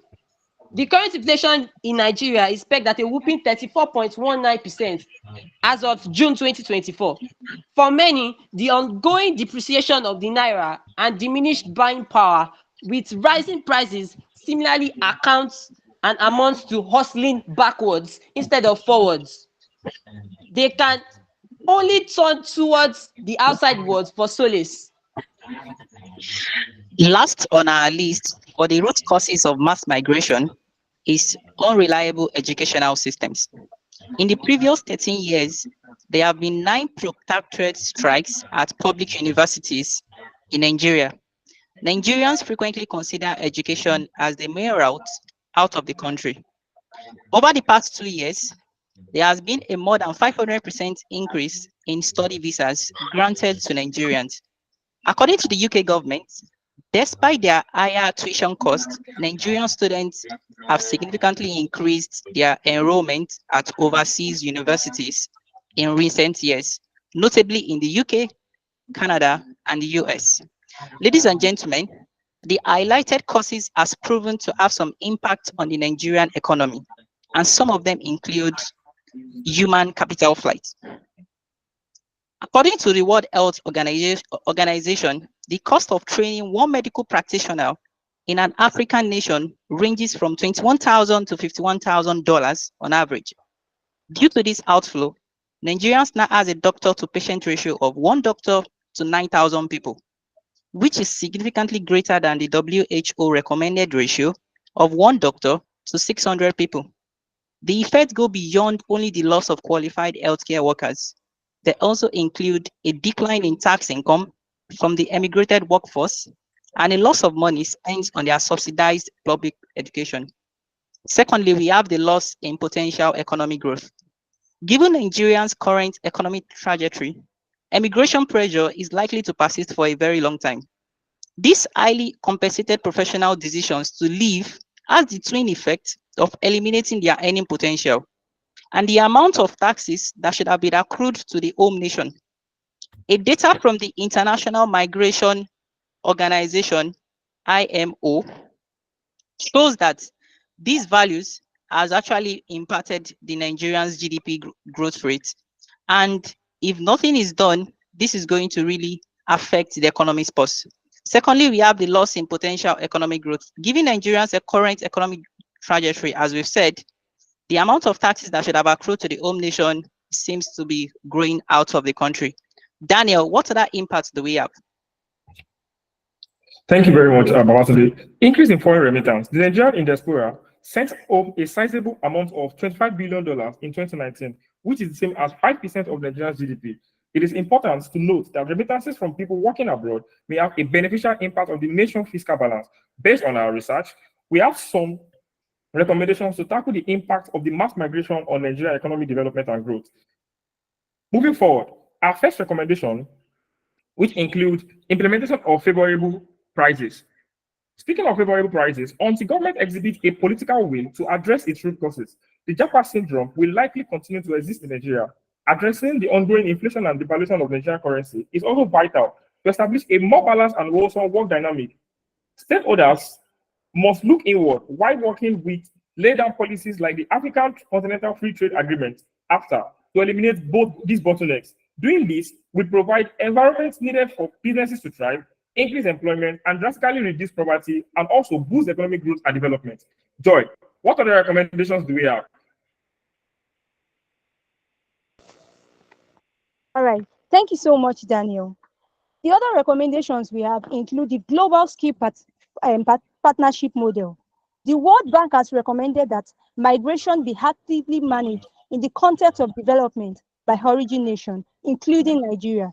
This means cutting back on remittance fees, promoting knowledge transfer from diaspora, developing high-in-demand global talents, minimizing the consequences of brain drain, and safeguarding the safety of the national overseas and offering assistance once they return. This strategy major goal is to increase the global pool of skilled workers while ensuring that some of them are in their home country, thus addressing the problem of brain drain.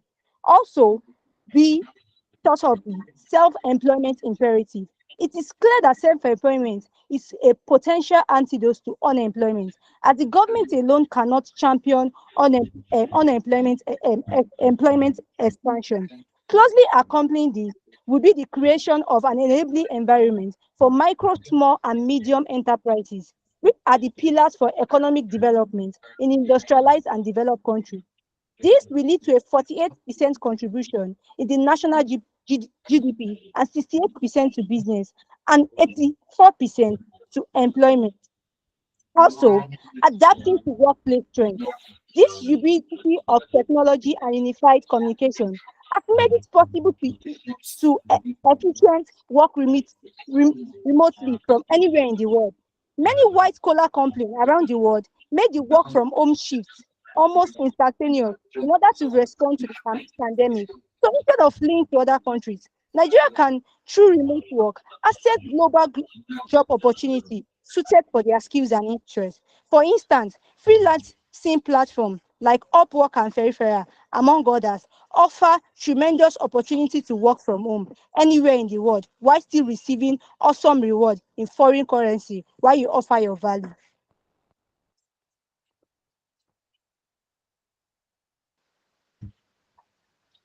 In conclusion, dealing with the Japa syndrome necessitates simple yet difficult changes. Nigeria must first and foremost address the fundamental problems that drive immigration. If it is to significantly discourage its citizens from looking for opportunities elsewhere. By doing this, we take advantage of the universal human yearning to call one's home nation. As reflected in the timeless words of the fictional character Dottie, there is truly no place like home. Thank you, everyone, from Tick West.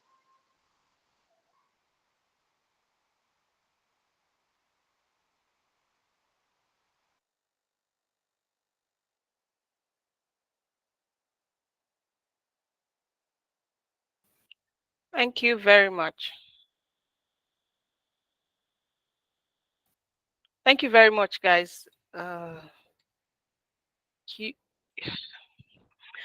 you know that when the list of presenters came out and everybody was shouting about inquest, inquest, inquest. In my head, I'm like, what is it? What is the shout about?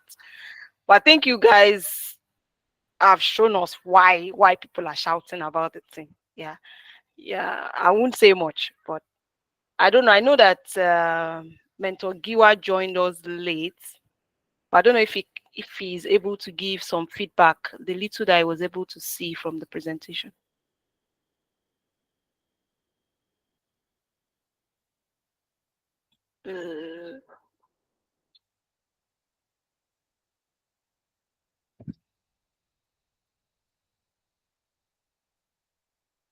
Okay. Dr. Yusuf, can you give the team some feedback, please? Yeah, certainly. Thank you very much. First of all, I'm in awe, honestly. Congratulations to you guys for it's one thing to prepare, it's another thing to deliver. So well done.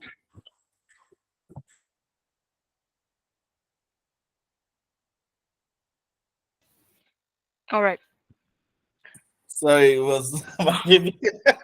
My baby just following me around. So yeah, so one thing is that but well done, good presentation. One thing I also noticed is that I enjoyed the slides. The fact that you had so much information to share and you were able to still use infographics to share that information. So many stats used in this presentation, and you were able to, well, Daniel is here, so I wouldn't expect anything less. And it was a very confident presentation from all of you. Well done. I really enjoyed it. Good content as well, right? And lastly, the transition was perfect. So well done to you guys. I really enjoyed the presentation. Audience engagement off the chart. So well done. The only thing I would say is when you are using stats, try as much as possible to use more recent stats. I know 2019 is not that far, but it's 5 years ago, so we want to see something new. Probably within 2020, from 2020 to 2020, it's still 4 years. So if you can try as much as possible to give more recent stats, it will help a lot. But overall, I really enjoyed it. Well done to you guys. Thank you, Dr. Yusuf. I was trying to find a fault in their presentation. So I was looking at those stats. I was looking at it like, I have to find something. And then, yes, like you mentioned, some of the dates were a little bit, yeah, they had some recent ones, but some of the dates were quite okay. Some were quite old that you might want to consider that. And I like the fact that you have an appendix. It's really good because some of the things that you were unable to fit into the main text, you put it into the appendix so that for people that are interested, they can go further and read more about it, which again, it's an intelligent way of having information without having information. I don't know if you understand what I mean. So well done. The only thing I was going to say is that, again, I just feel like you could pay attention to some enunciations among some team members that could be sharpening a little bit. It wasn't that obvious, but then just something to think about next time. But aside that, this was a very good presentation. Thank you very much, guys.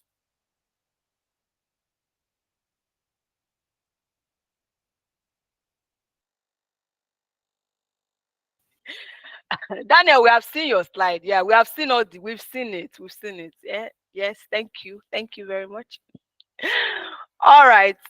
We have the next presenter, which is Team Juggernaut Achievers. Is it Juggernaut Achievers? I think it's Juggernaut Achievers.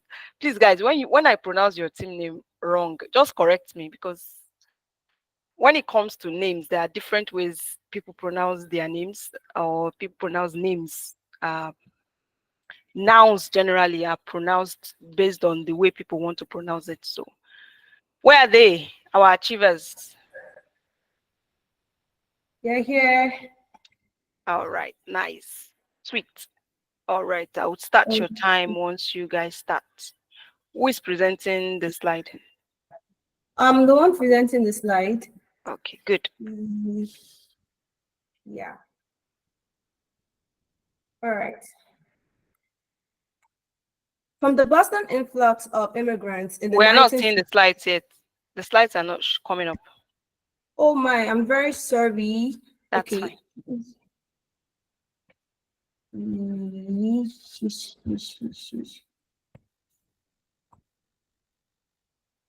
Ma, can we see the screen? Yeah, it's coming up now. Okay.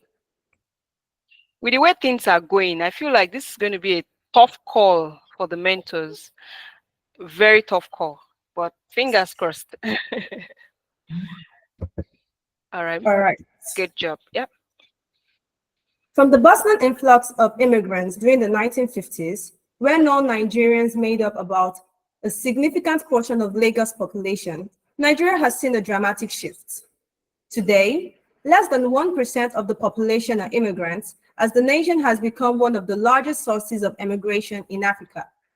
As a matter of fact, according to NOI polls, 63% of Nigerian youths are ready to leave the country at the drop of a visa.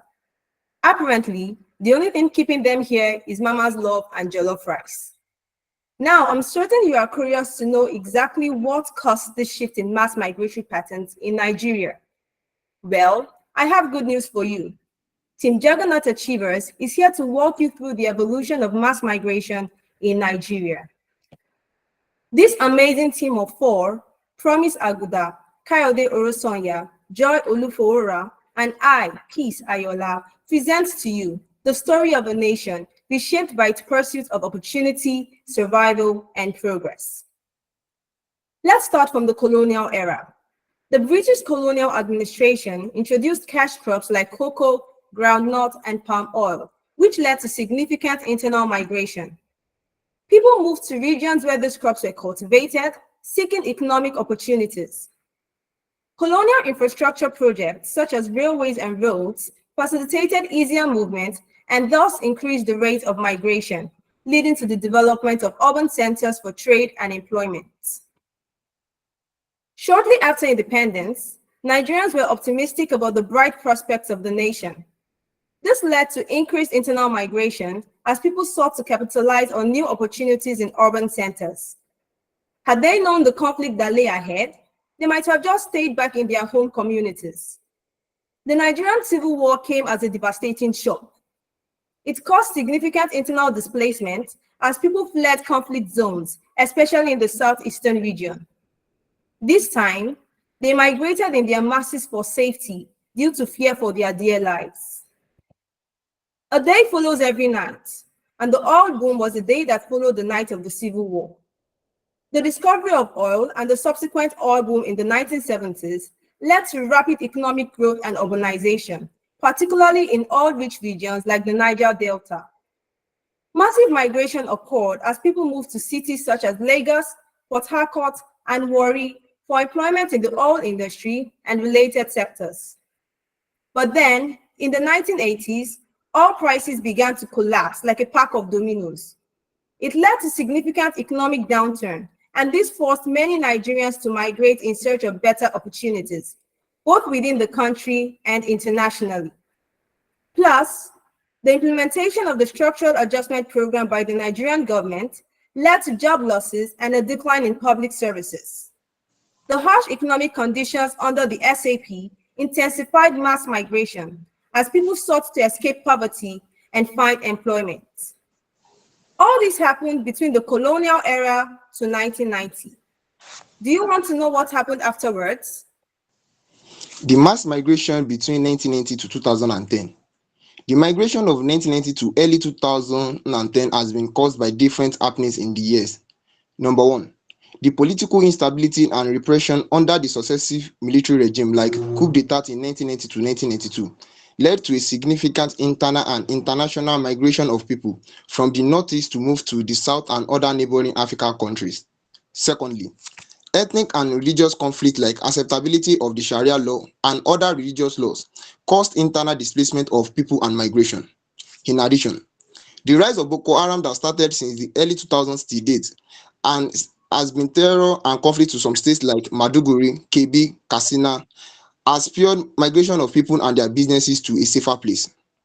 This is why there is a saying that Hausa people don't have a permanent place of abode. Their only secure place is Sabo, and so in every state across Nigeria you will find an area known as Sabo. Moving on to the recent contemporary era, the first migration of this era is the Japa syndrome, which marks a significant migration trend, with many Nigerian youths leaving the country for better job opportunities, economic stability, and security abroad. This has resulted in a severe brain drain across various sectors in Nigeria. Also, environmental challenges such as desertification in the northern regions and extreme temperatures, along with excessive flooding in coastal areas like Akwa Ibom and Cross River, has also forced many people to migrate internally to other parts of the country. Furthermore, the global COVID-19 pandemic of 2019-2020 led to the implementation of strict measures to contain the virus spread. Infected individuals were isolated in secure facilities to prevent further transmission, essentially quarantined to protect public health. However, the rapid evolution of AI and the increasing influence of social media have significantly impacted various economic sectors, particularly in Nigeria. Social media has influenced mass migration in Nigeria by spreading information about life abroad. Platforms like Facebook and Instagram share stories and opportunities, shaping people's decisions to migrate. It also helps connect migrants, providing support and advice for those planning to move. According to microtrends.net, net migration in Nigeria in 1990 was minus 0.199, and at the end of 2020, it was minus 0.295. This shows a negative increase in migration. This shows a negative increase in net migration rates by approximately 50% over the decade, indicating a surge in emigration. This shift has profound consequences on Nigeria's economy. Would you like to explore these consequences in more details? Thank you very much, Kayode, for that intriguing question. It is no secret that migration, while often seen as a path to new opportunities, has had profound effects on Nigeria. This brings us down to the consequences of mass migration in Nigeria. It is undebatably true that migration affects the social and psychological aspects of individuals, as it results in family separation, increases strain on social services, and causes significant stress on cultural identity. Economically, migration leads to brain drain, a situation where skilled workers and professionals of a country leave their own country in search of better opportunities. According to World Bank, Nigeria loses approximately 2.5 billion annually due to brain drain. This shortage of workers disrupts the economic development of Nigeria as more vacuums are being created in different sectors with little or no people to fill them. The agricultural sector of the Nigerian economy is also not immune to the negative effects of migration. In a country like Nigeria, where approximately 1.2 million occupants emigrate annually, many of whom are young and potentially involved in agriculture, what becomes of our agriculture? The challenges posed by migration in Nigeria has led to the formulation of different domestic migration policies. One of such is the National Migration Policy, channeled towards the advancement and protection of the human rights of Nigerians, both within and outside the country, thus promoting the effective administration and management of migration for the socio-economic development of Nigeria. Another is the National Policy on Internally Displaced Persons, which helps in the assistance and protection of the rights of internally displaced persons. As migration problems increase in Nigeria, the need for the input of other international organizations in solving Nigeria's migratory issues become inevitable. This has led to intervention from agencies like the United Nations High Commission for Refugees, which helped in the provision of protection services to over 3 million internally displaced Nigerians in the northeastern states as of 2023. Another is the International Organization for Migration, which has since 2002 supported the efforts of the Nigerian government in managing migration through technical assistance and provision of advisory services on migration matters, thus promoting humane and orderly migration for the benefit of all. As we've explored the complexity of mass migration in Nigeria, we will now shift our focus to the challenges in addressing these issues. My colleague, Promise, will take it up from here. Thank you, Joy. It is true that despite the existence of these programs and policies, various limitations still impede the successful execution of them. To start with, Nigeria is bordered by Benin Republic, Chad, Cameroon, and the Niger Republic, and this makes controlling our access points critical. But let's be real, our country faces some serious challenges in making that happen. Our borders are like sieves with gaps everywhere due to poor infrastructure and, to be honest, corruption. No wonder trying to control migration feels as impossible as catching water with a net. Then there's the issue of resources, or rather the lack of it. We are struggling to build the infrastructure we need and train the right people to do the job. And what about the political climate? Unpredictable policies leave people feeling insecure and looking for greener pastures elsewhere. When your own country's policies and overall future are very unclear, packing up and heading abroad starts to look pretty attractive. Now, let's talk about the economy. The World Bank has spelled it out. Sluggish growth and rising inflation have pushed poverty up from 40% in 2018 to 46% in 2023, throwing an extra 24 million Nigerians below the poverty line. With that kind of economic backdrop, how do you convince people to stay and resist the pull of the jackpot syndrome, especially when this generation is full of young, ambitious talent, hungry for opportunity? And let's not forget the environmental disasters that compound the problem. Desertification, climate change, and natural disasters. All these aren't just buzzwords. They are harsh realities in Nigeria, particularly in the northern regions, forcing people to move in search of basic survival, whether to better cities in the country or even out of the country altogether. All these challenges, who can blame Nigerians for looking beyond the borders?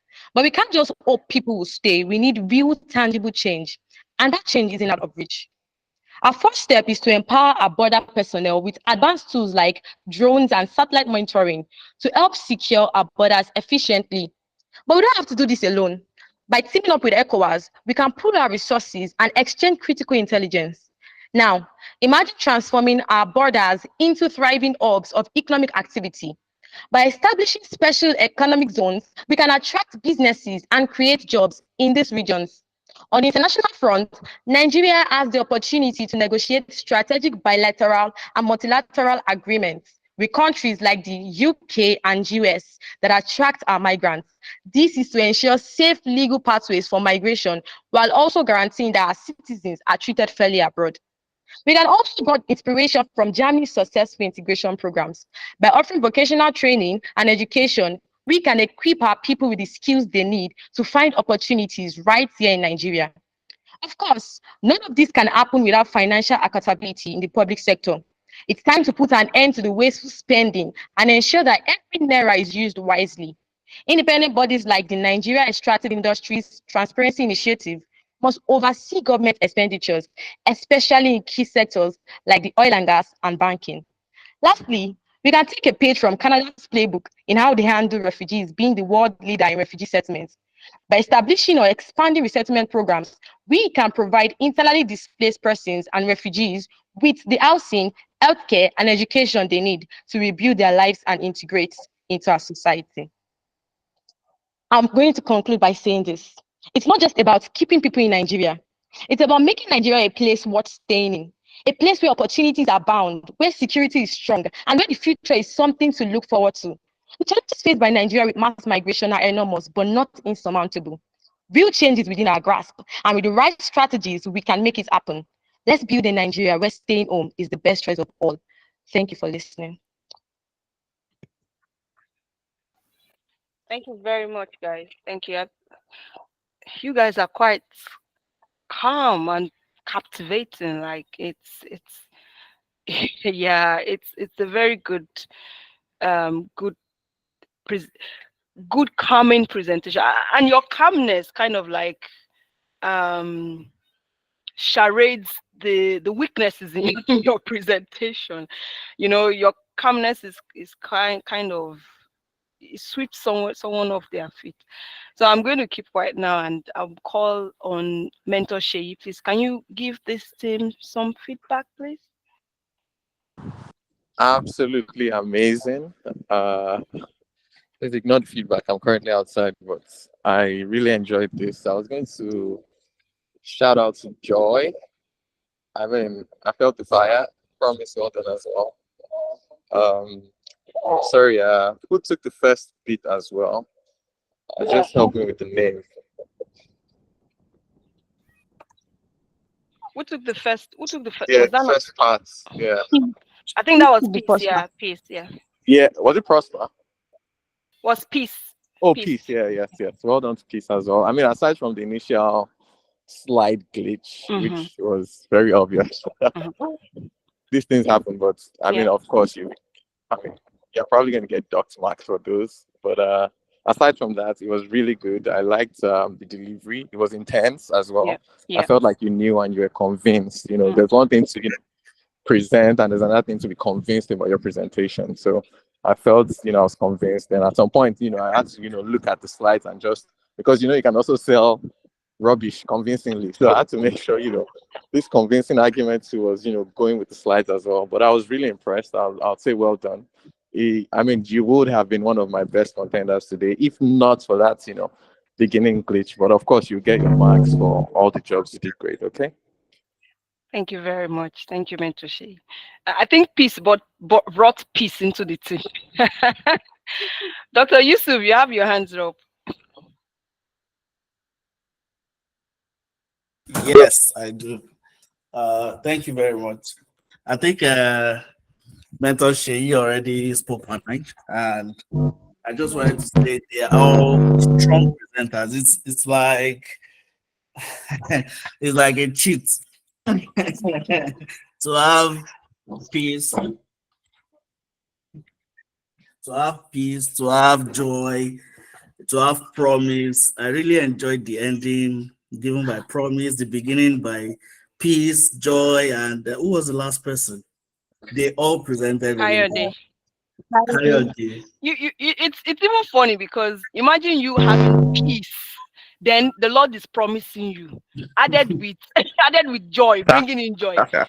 Kayode now brought joy, as in just bring everything together, In like fact, as in like. they are really great presenters. But I'll just mention the main thing I wanted to mention is when you are putting sources on your slides, make sure they are good sources. So I was seeing sources like Google, Supreme Magazine, Getty Images. Um, those are not credible resource references, right? So you can't source Google, you can't reference Google or a magazine. We can't go back to Google to check. There must be someone that have written it on Google, right? Google does not write anything. So try as much as possible to keep that in mind. And the slides, they are quite simple and okay, but I think they could be better. But aside that, presentation amazing. Well done. Yeah. I think the simplicity of their slides didn't do it for me. I just feel like it was too simple. Again, this is something that you might want to work on. Simplicity sometimes is good, but then when it's just too simple, it looks like no hard work was put into it. I could see some AIs in there, but then this is something that you could build on next time. Again, the font color of some of your slides, again, this is something that you might work on. I didn't like some of the font colors. Also, again, like I said, I'm not so much a fan of plenty colors and colors coming in and around. Again, just really thinking about the blending of the colors within your slides. It will be really nice. All right, thank you very much. Well done to the team. Good presentation overall. Well done, guys. Yeah. All right, so we're almost there. For those that are checking the time, we're almost there. We're almost there. We have 4 teams left to present. So quickly, we're going to go to team Pinnacle. Are they here? Yes, ma'am, we're here. Thank you, Jaji. All right, I would start presenting, and I will start your clock once you guys start talking. Yeah. All right, ma'am.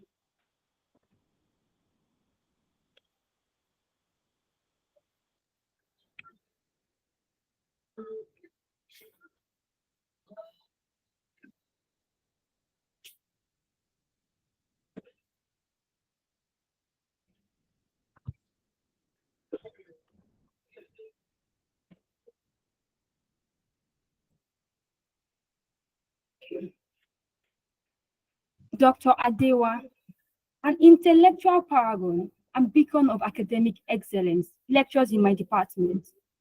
Known for her diligence, dedication in ensuring adequate comprehension of whatever topic she taught. If the idiom beauty with brains were a person, it would come in no other form than Dr. Adewa. To our utmost dismay, we saw her no more. Rumors had it that she had traveled abroad, but we refused to believe until she bade her goodbye via Facebook, informing friends of her new job in the new environment. Our beauty is gone, and it brought forth an inestimable loss to the department, as the beauty with the brain has taken a train to the land of better grades. Esteemed audience, how many Dr. Adewa do you know? I bet the number is on the eye. Good day, judges, co-presenters, ladies and gentlemen. I'm Faiza Jaji, and with me today are Nahima Kamaldeen, Safia Umar, and Yisa Balkis. Together, we are Team Pinnacle. Today, we will be feasting your eyes with and taking your heads towards the effect of brain drain on the Nigerian education sector. To begin with, what is brain drain? Also referred to as human capital flight, it is defined by Merriam-Webster Dictionary as the departure of educated or professional persons from one country, economic sector, or field for another, usually for better pay or living conditions. In other words, it is the emigration of highly skilled and educated individuals from one country to another in search of better opportunities. Nigeria has been grappling with brain drain for decades, with the education sector being one of the most affected, hence the nickname JAPA, which means to run. Data from the Nigerian Union of Teachers shows that between 2015 and 2020, over 20,000 teachers have left the country to work overseas. Furthermore, a study by UNESCO in 2019 shows that 70% of Nigerian students who study abroad do not return to Nigeria after completing their studies. Ladies and gentlemen, it is worthy to note that Nigeria's brain drain index is 6.7, which is higher than the world average of 5.17. Safia, what can you say about the causes of brain drain in Nigeria? Ladies and gentlemen, the brain crisis in Nigeria is real, and it's time to face the facts. I spoke with Nigerians in diaspora, and they revealed the harsh truth. They left due to uncompensated efforts, poor working conditions, political instability, and a desire for global citizenship. The causes of brain drain can be summed up in 2 words: push factors and pull factors. Push factors are the negative forces driving our best minds away, while pull factors are the attractive forces luring them to greener pastures. With this, in Nigeria, factors such as unemployment, political instability, economic underdevelopment, lack of freedom, poor working conditions contribute immensely in brain drain, and pull factors include higher paying jobs, better quality of life, good governance, and global citizenships. With these factors in place, who will stay back in Nigeria? Ladies and gentlemen, as we all know, facts don't lie. Brain drain has resulted in shortage of teachers, And this is evidenced by the UNESCO in 2020, where they revealed that over 1.2 million teachers are needed to meet the country's educational demands, but only 750,000 are currently employed. Furthermore, a study by World Bank in 2020 showed that Nigeria has a teacher shortage of 37% at primary level and a 57% at secondary level. Given the UNESCO recommended student-teacher ratio of 1 teacher to 40 students in 2020, in Nigeria, student-teacher ratio stood at 1 teacher to 79 students, which is way too high. This high student-teacher ratio leads to inadequate attention and support for students, negatively impacting learning performance, with Nigeria ranking 161 out of 193 countries in the 2018 Global Innovation Index. These shortages affect the quality of education, leading to low literacy rates, high dropout rates, and limited access to education. Naima, kindly share us what you have on the effect of brain drain on research and development. Many Nigerian scientists, such as Dr. Bennett Omali, who discovered CTE, move abroad for better opportunities, leading to fewer research projects in Nigerian universities. Also, Nigerian tech innovators like Inyoluwa Aboyeji, who is the co-founder of Andela and Flutterwave, have often found more supportive environments abroad, causing Nigeria to miss out on groundbreaking local technological advancements. Or the impact on research output and innovation. When renowned Nigerian academics, such as Professor Philip Emeagwali, and experienced researchers like Professor Gabriel Ogumola leave the country, the number of high-impact research papers produced by Nigerian institutions drops, and fewer mentors for young scientists, impacting the quality of research. Talking about the consequences for Nigeria's development, the departure of talented researchers can slow economic growth, as seen with the brain drain from sectors like oil and gas, where Nigerian experts contribute significantly abroad rather than domestically. Nigeria spends billions of nairas and even dollars on importing foreign technologies and medical equipment like MRI machines due to the lack of local innovation and development. Now we're moving on to the effects on healthcare education. When we have medical experts like Professor Maurice Iru and Dr. Oluyinka Olutoye, who successfully performed groundbreaking surgeries abroad, leaving the country, Nigerian medical schools may lag in adopting the latest surgical techniques and advancements, and fewer professionals to educate new student doctors. Now, imagine a situation whereby students are taught by incompetent lecturers because the experts aren't in the country. Come on, think about your repetition. Think about the future. Let me ask this question. Who exactly are the trainees of the future doctors? Do we think we are going to live longer like this, or are we just going to keep going with the flow? Well, let's move to facts. According to a study by the WHO, which is the World Health Organization, the doctor to patient ratio in Nigeria is about 1 to 2,500, which is far below the WHO recommended ratio of 1 to 600. This shortage is caused by the emigration of doctors and educators who should be training the next generation of healthcare providers.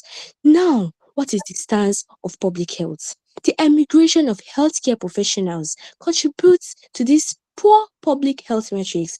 A study was published in the Nigerian Medical Journal, which noted that maternal mortality rates in parts of northern Nigeria are among the highest in the world, a situation which is caused by the brain drain of skilled healthcare workers.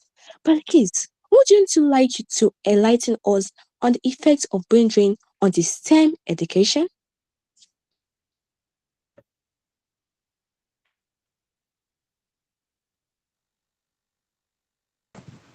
STEM is STEM an acronym education. for science, technology, engineering, and mathematics. We have some STEM experts that have now japa to abroad to seek for greener pasture. Experts like Dr. Imafidon Emmanuel, a mathematician who now resides in UK. Dr. Tolu Odumusi, an engineer and computer scientist who now resides in Canada. And it is worthy to note that the loss of qualified and experienced STEM educators through emigration compromises the education system, making it challenging to produce well-trained professionals. The emigration of individuals who have contributed to innovation and invention have resulted in lack of new ideas, leading to a stagnant and less developed economy. Consequently, this lasting skills imbalance may become a permanent challenge for the country. STEM experts JAPA to seek high demand, high paying opportunities that utilize their skills, at least who know like better thing. The consequence of which is the reliance on foreign countries for STEM professionals, resulting in increased government expenditure. Also, we propose solutions and recommendations in providing ways forward. Embedded technology like artificial intelligence, virtual reality, and other learning enhancement technology can play a crucial role in revitalizing our education system. Next is to enhance career advancement opportunity by providing research funding and support and collaborating with international institutions. Another is to stimulate economic growth and productivity. The government should increase funding for STEM programs and initiatives recognizing the sector's potential for significant impact. Also, we can provide a compelling employment package that includes competitive compensation, attractive benefits, and a positive work environment for all educators.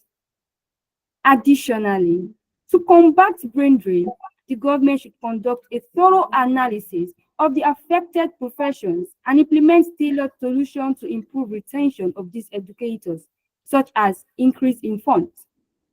Penultimately, by promoting public-private partnership, we can increase job opportunities for educators, decrease unemployment, and enhance curriculum relevance. Ladies and gentlemen, finally, the investment in large-scale digital skilling programs can stem the brain drain by giving the people skills they need to find sustainable employment that pays well and offers good career prospects. In conclusion, brain drain to a country is brain gain to another. And if countries gain from our brain, not by consensus, but by complete collection, how then do we sustain brains that gives the country opportunity to provide better grades? Just as Chinua Achebe has said, when a society is no longer able to nurture its brightest minds, it is headed for darkness and stagnation. Thank you. Thank you very much. Thank you very much. Thank you very much, Jaji. Thank you very much, Naeem. Thank you to all the presenters. Thank you very much. Okay. All right. Mentor Tosin, do you have any feedback for the group, please?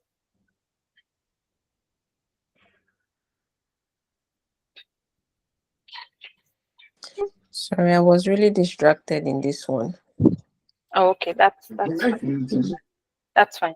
Dr. Yusuf, do you have any feedback for them? Yes, thank you very much. First of all, I want to appreciate the presenters.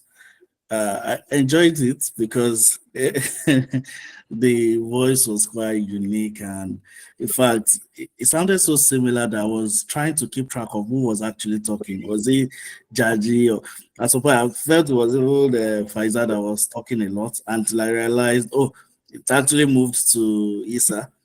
But very confident, four of them, really good presentation. And I enjoyed the fact that it was focused on a particular industry, like I said before. The slides are quite simple, but they can obviously do better. But overall, it was a good presentation. I quite enjoyed it. Thank you very much. I particularly like the slides. I like the fact that it wasn't wordy. They just put in enough information for us to understand what they were talking about, and they talked us through it, which was good. The other thing I was going to talk about was the lack of much stats within your slides.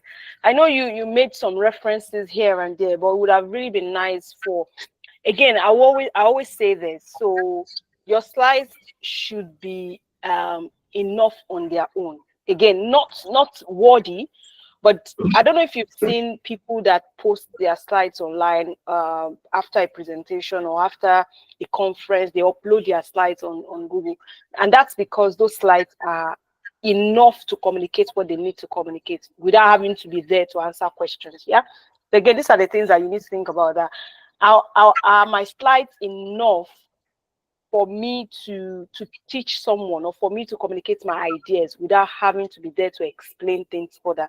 And I didn't get that from the slide. So these are one of the things you might want to think about, that maybe where can we put those stats? How can we make those stats? Some infographics in there, some data in there might be really nice. Like I said, I appreciate the fact that you said some with your in your vocals, while presenting, you made some references to some slide citations, but then again, it might be nice to be in there. And also, I think I've said this before, is that all pictures that you've picked from, except the ones you've created, you need to reference them. Yeah. All right. Thank you very much, guys. All right. You can stop presenting now. All right. Quickly, we're going to go to Team Iconic.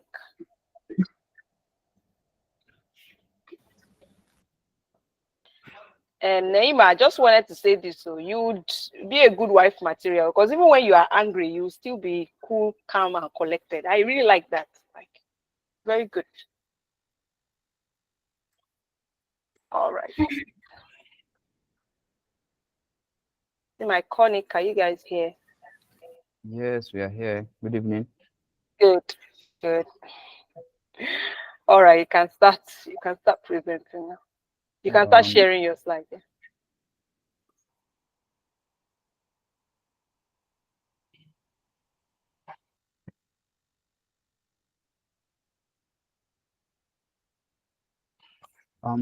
Please kindly confirm if my slide is displaying.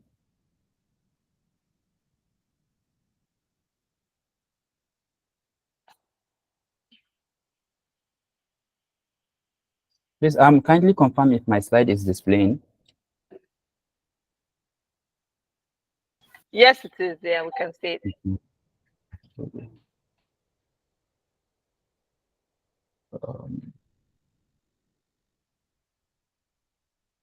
Need Imisi, is Imisi on the call, please? Imisi, Peace, and Mojisola. Peace, Akoni.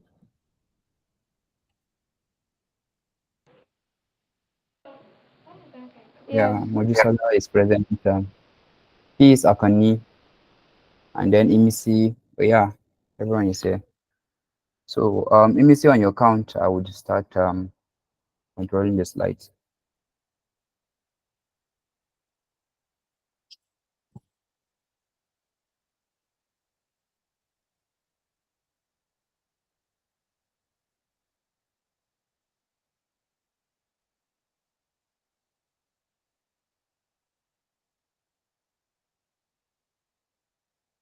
Imisi, kindly unmute, please.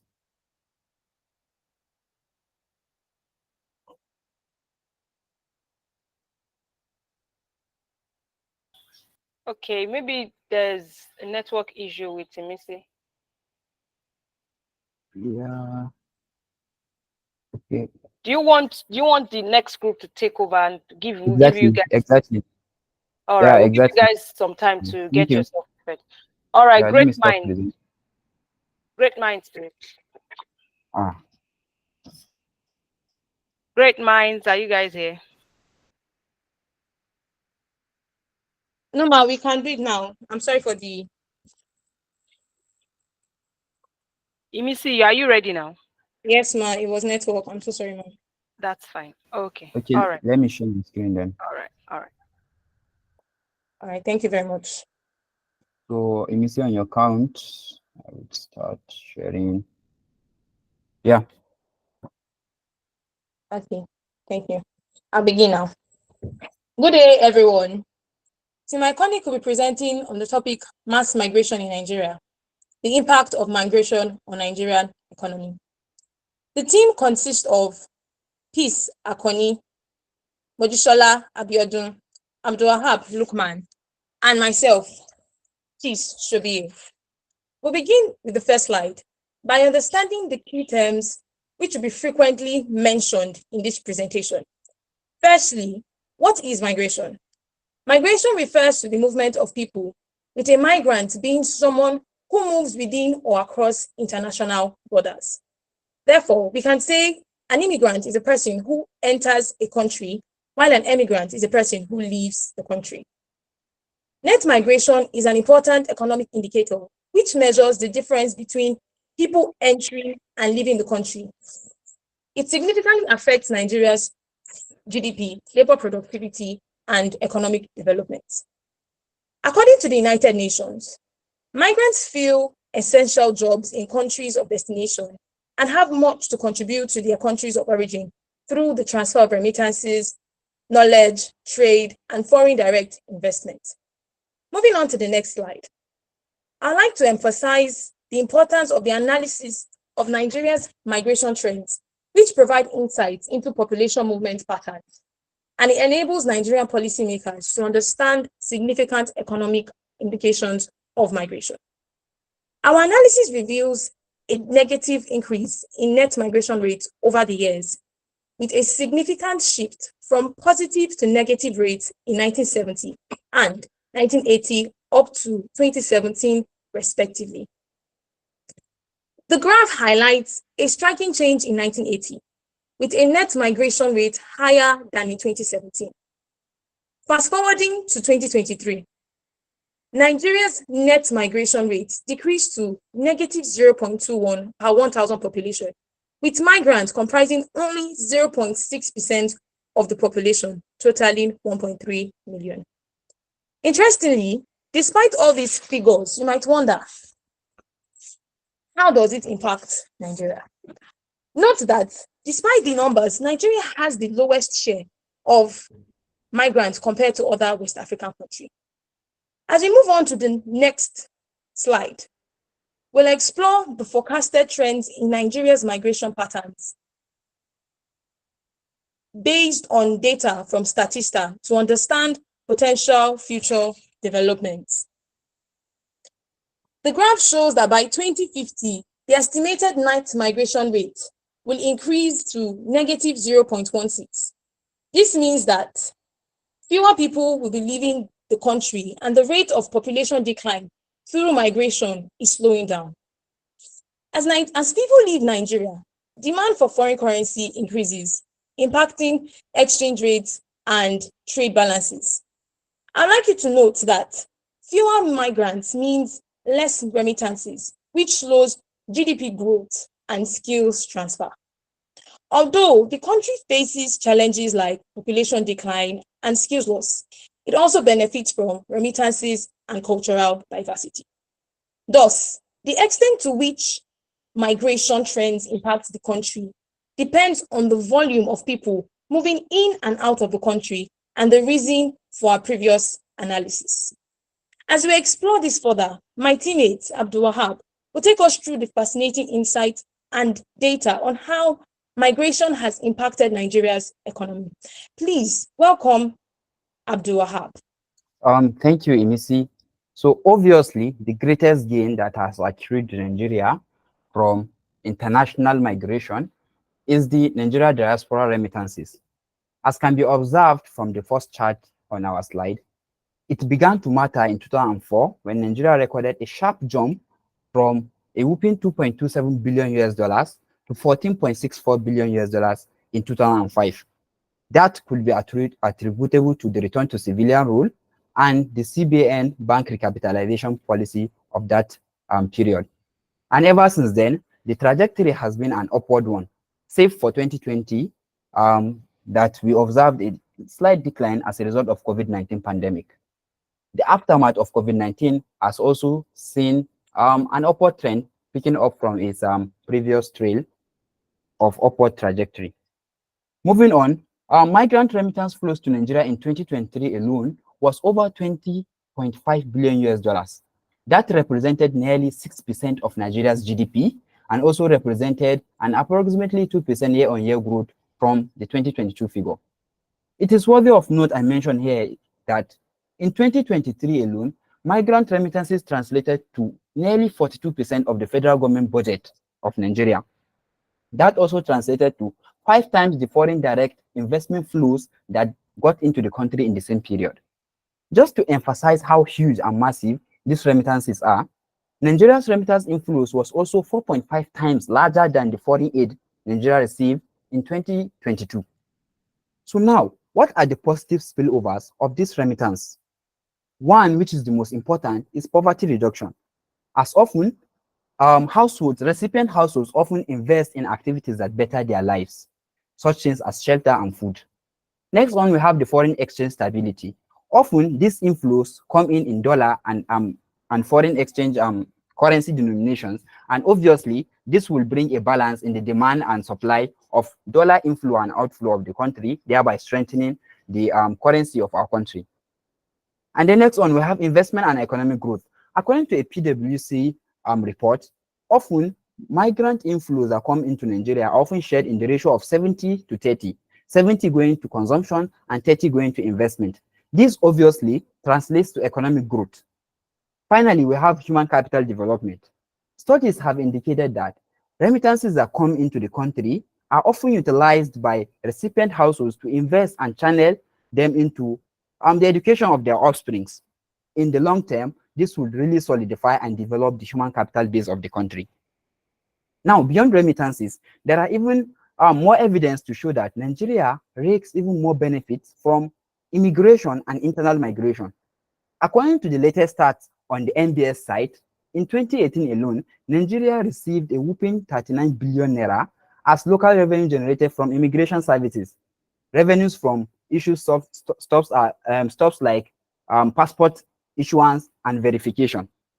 Again, you cannot talk of immigration without dwelling on the skills and knowledge transfer that accrues from immigration.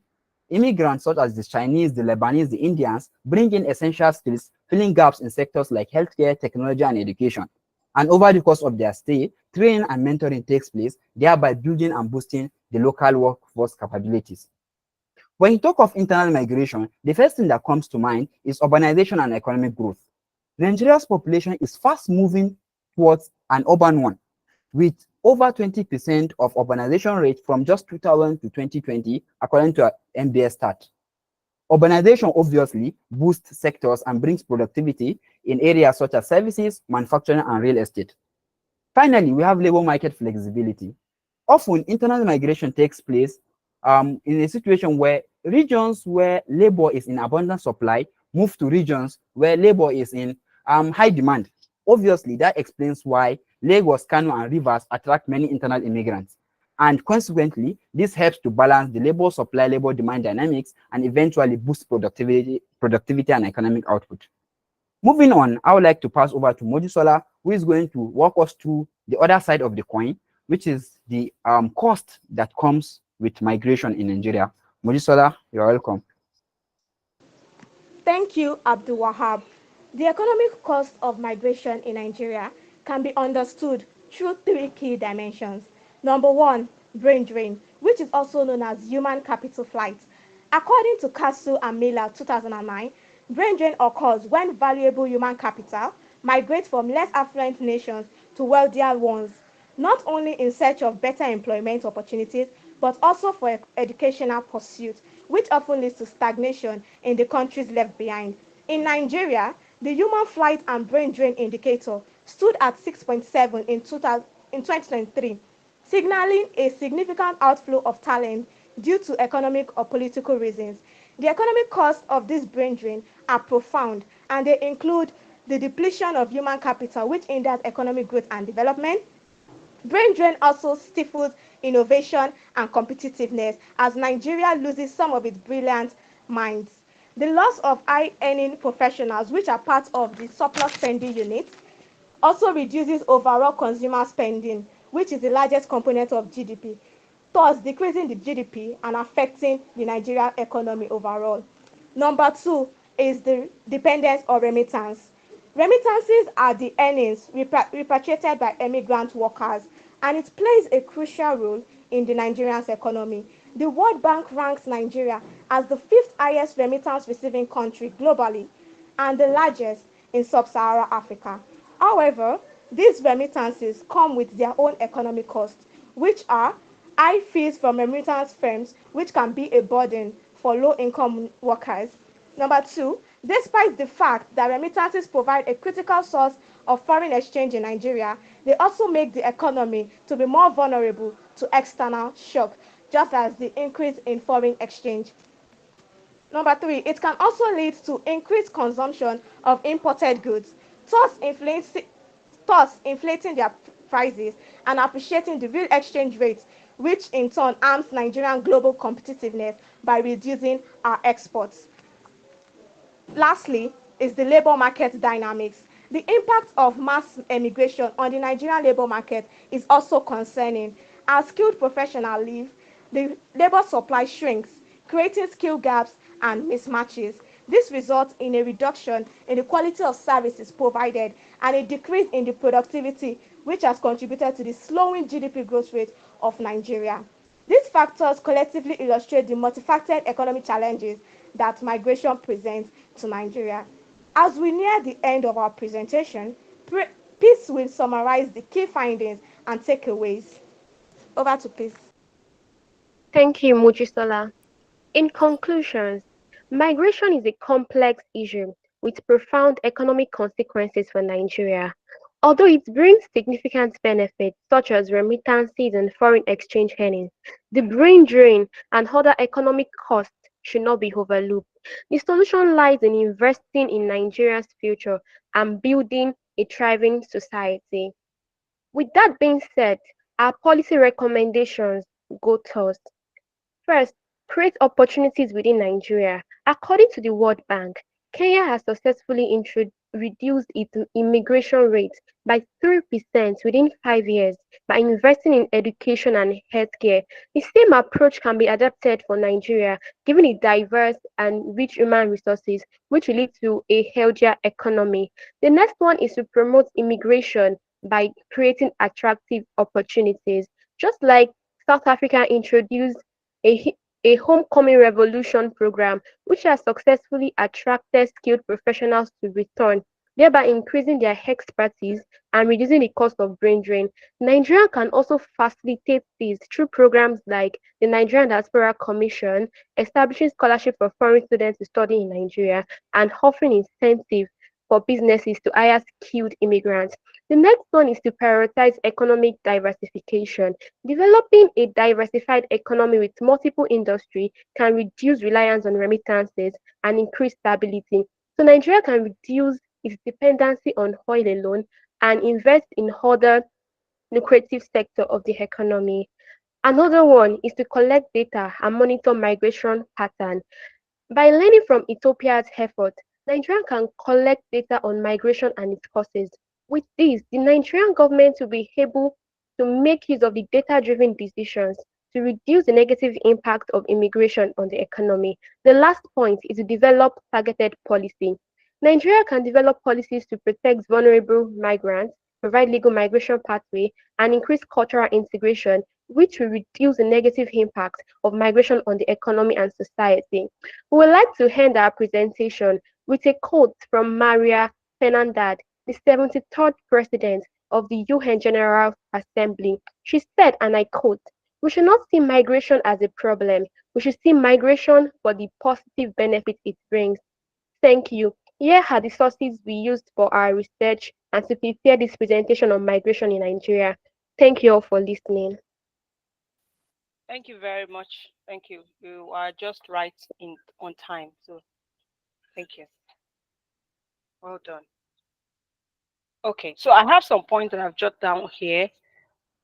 But I will come back to them. Excuse me. All right. Dr. Yusuf, do you want to give them some feedback? Yes, thank you very much. First of all, nice voice, all of you. Well done. And very confident presentation. You guys did really well.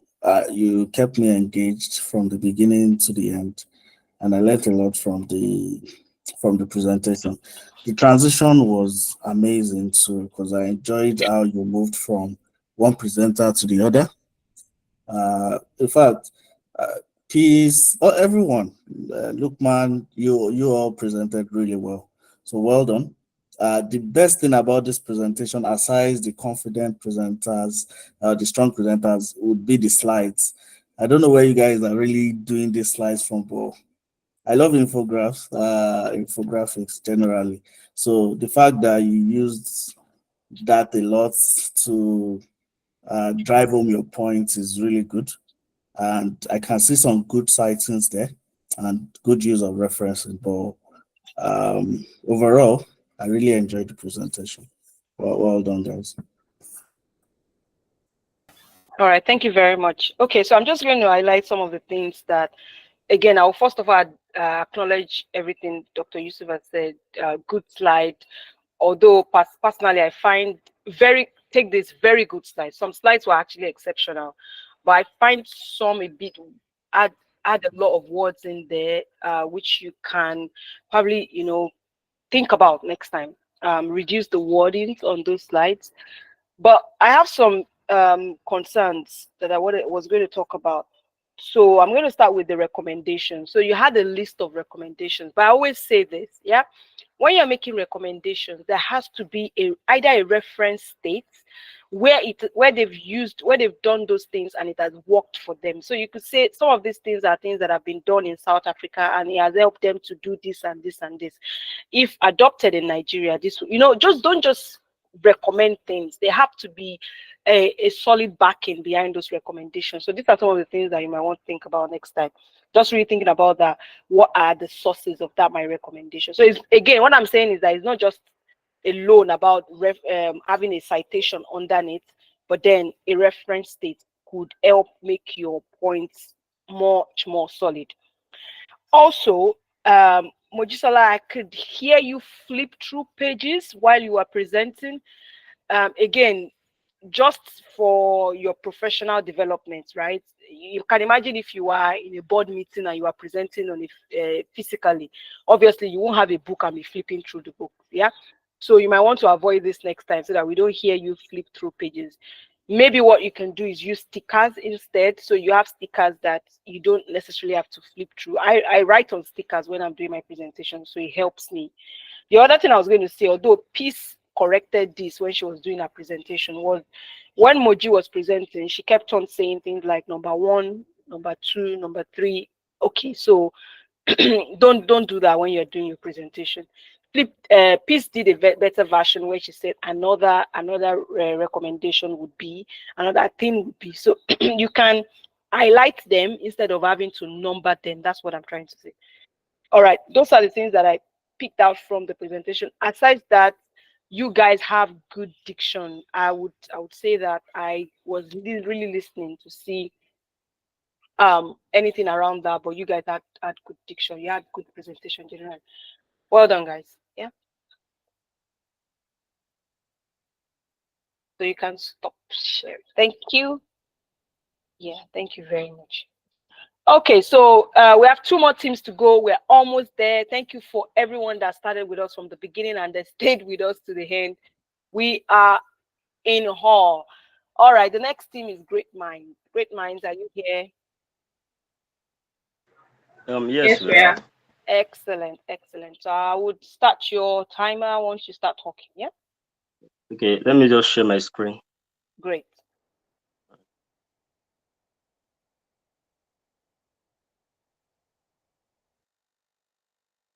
So can you see my screen? Yes, we can, but make it yeah. Good. Okay, thank you very much. Thank you. Okay. So good day, everyone. The team and I are going to be discussing mass migration, the Japa syndrome. We are going to be discussing mass migration in Nigeria, the Japa syndrome, as a deepening day-to-day crisis. So we'll go through the definition, the causes, the effects, and the solutions. So let me quickly introduce you to the team, the Great Minds. So we have Ojulari Bilikisu, also the Chioma Goodness, Moniri Yakub, and myself, Sabande Salagiwa. So without wasting more time, let me just go straight to the discussion. What is migration? Migration simply means the movement of people from one environment or country of habitat to another. It is essentially, a situation where people leave their natural habitat to go and live in another place entirely. So mass migration in Nigeria is a very complex phenomenon that is shaped by various socioeconomic, environmental, political factors. Nigeria is Africa's most populous country by a mile, and I think it's very, very obvious. We are a country with immense potential, and we have abundance of natural resources. So, however, the country is now faced with a severe demographic shift. Currently, Nigeria is facing, significant internal and external migration. And internally, we have people moving into cities like Lagos, Abuja, and Port Harcourt in search of better employment opportunities, education for their children or themselves even. But also, people are looking for, good living conditions. However, we are going to be focusing on the external aspect of this. The phenomenon of mass migration, which was once minor, has now surged dramatically to an extent that even Nigerians that are desperately trying to escape Nigeria cannot even leave. People can't afford it. We call ourselves the giant of Africa, but the only thing we seem to be exporting is the great minds of Nigeria. We're absolutely getting nothing in return. So we have Nigerians today moving into countries, in Europe, North America, Africa, and even countries in Asia due to reasons such as poverty, unemployment, police brutality, and oppression. Basically, they are searching for better life prospects. However, various reports indicate that around 2 million Nigerians leave the country every year, and this migration is fueled by instability or insecurity, the fluctuating naira, the economy, and for even others, the climate change even. So migration has both positive and negative impacts. Government to do better, remittances boosting the economy, while also contributing to brain drain and pressure on urban infrastructure. So understanding these dynamics is very crucial for policy formulation and sustainable development in Nigeria. So my colleague Munir is going to be taking the push factors of this.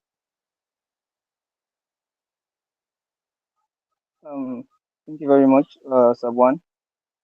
I'm going to be driving us in on the push factors of the mass migration in Nigeria. So, according to the NBS, which is the Nigerian Bureau for Statistics, in 2021, that's about 33.3% were unemployed, and this is actually a very bad state for any country to want to be in. Now, this cause or will make people to want to migrate out of the country, out of the illusion that there is a better or there is more greater opportunities for them or waiting for them outside of the country. So oil dependency has made the country vulnerable to global price fluctuations and has directed and indirectly affect unemployment negatively. So yes, our overdependence on what's it called on the oil infrastructure has made the employment rate in Nigeria to actually decrease, and then much employments are no longer there. And then these price fluctuations will make the oil industry less valuable to the globe at large. And then when the oil industry obviously becomes more or less valuable, then it's obviously going to reduce the only production, the oil production that we're going to be having here in Nigeria. So it's basically advised for Nigeria to then diverse into other sectors. Then we have other factors like the insecurity. Yes, the rise of Boko Haram banditry and kidnapping has created a climate of fear and uncertainty. Yes, people no longer feel safe in their homes, and then they will obviously want to look for better place for them to stay. So, rural communities are now battlefields. Now, the battlefields it might not necessarily be Boko Haram or what's it called banditry, but this could be stuff like cultism and the likes, just like we have in states like Kaduna, Borno, and then mostly in the northern parts, though, and although we have in the southern parts too, but mostly in the northern parts, we meet this mass what's it called insurgencies. So then the next thing we have is poor standard of living. So yeah, high poverty rates, lack of access to quality healthcare and education. Yes, people, as I said before, people have the illusion that yes, there's something better for them outside of Nigeria. So they believe that the government is bad, and then there's nothing anybody can do about it. So they obviously look for the promised land as they claim. So insufficient housing and limited economic opportunities drive people to leave their homes country in search of improved standard of living. That's what we call the greener pasture. People want something better. So in November 2022, the National Bureau of Statistics disclosed that about 133 million, that's like 63% of Nigerians were multidimensionally poor. So everybody will obviously look for means by which he will use in surviving.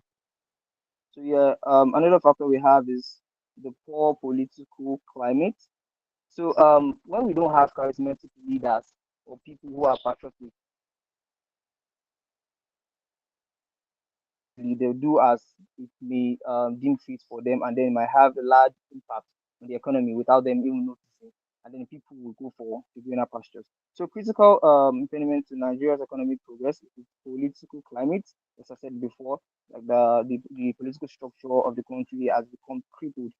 So, these political hurdles, which include corruption, electoral malpractice, poor governmental structures, and policies lack of efficiency in discharging fundamental state responsibilities, such as maintaining law and order and protecting territorial integrity, has created hopelessness among the populace.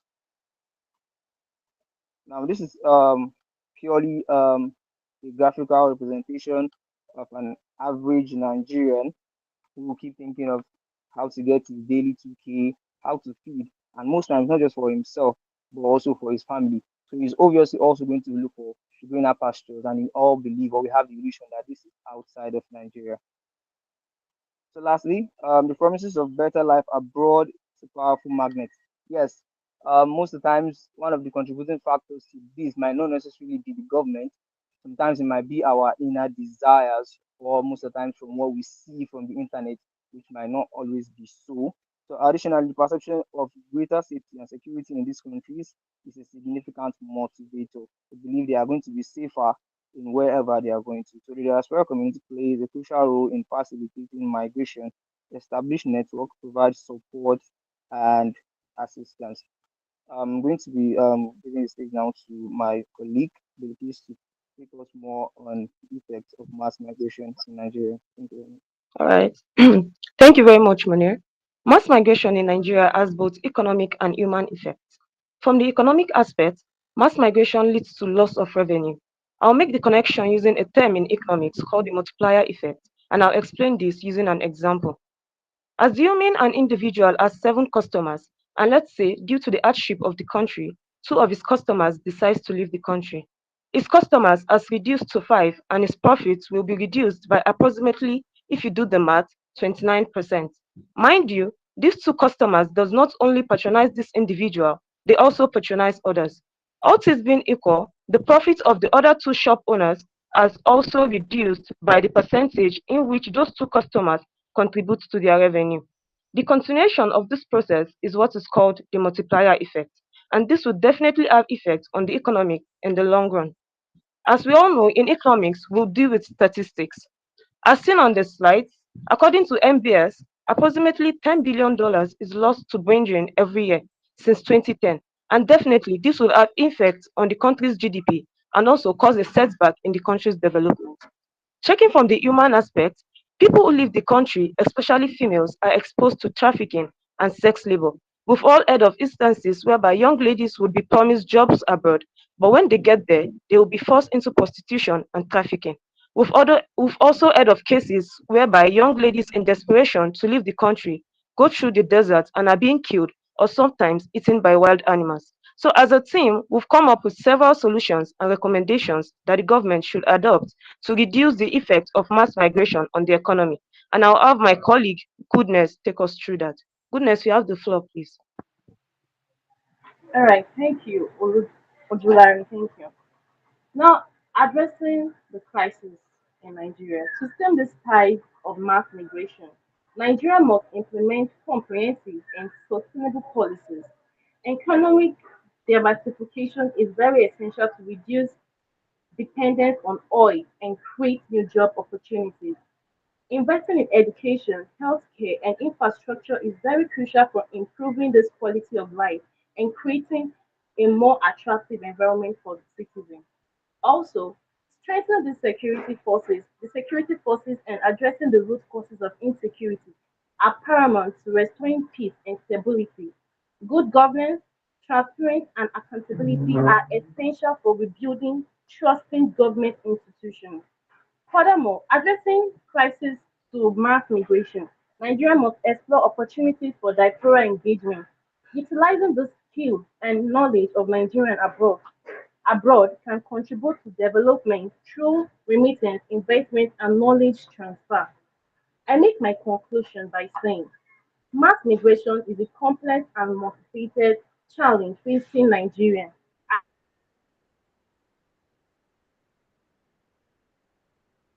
This crisis requires a holistic approach that tackles this on the line economic, political, and social issues.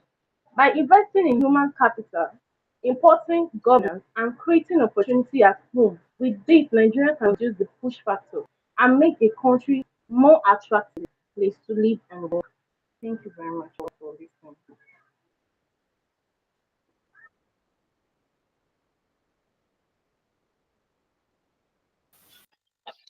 Thank you very much. Thank you. Thank you. Thank you. Thank you.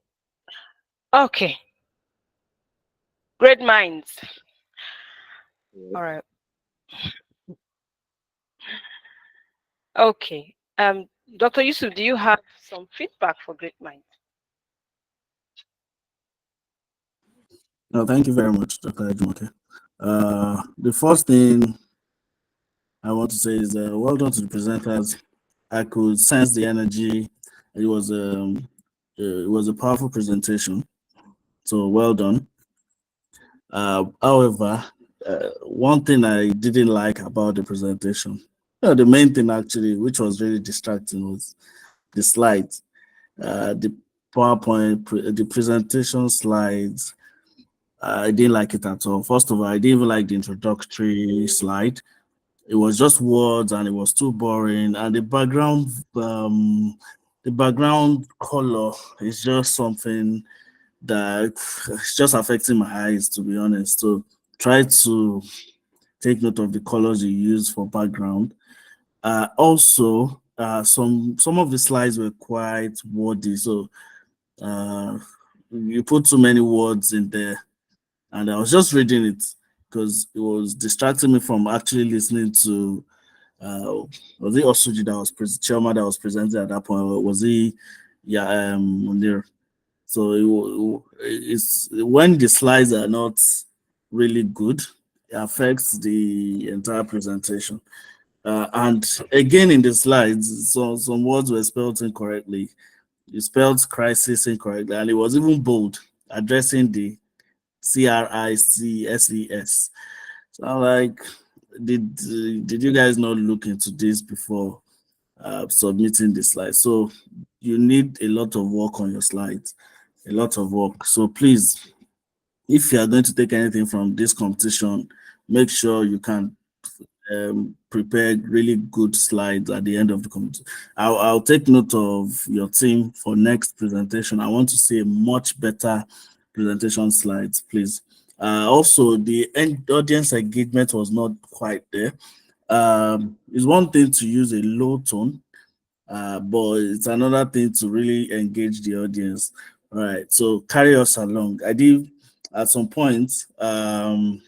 You started well, and then in the middle, it was like I'm struggling to hear, and then at the end, probably even the presenter didn't know it was the last slide. So the transitioning and the audience engagement was not quite there, but overall, good presentation. But just take note of those things I've mentioned. Thank you, guys. Thank you. Thank you. Mentor Sheyi, you have your answers.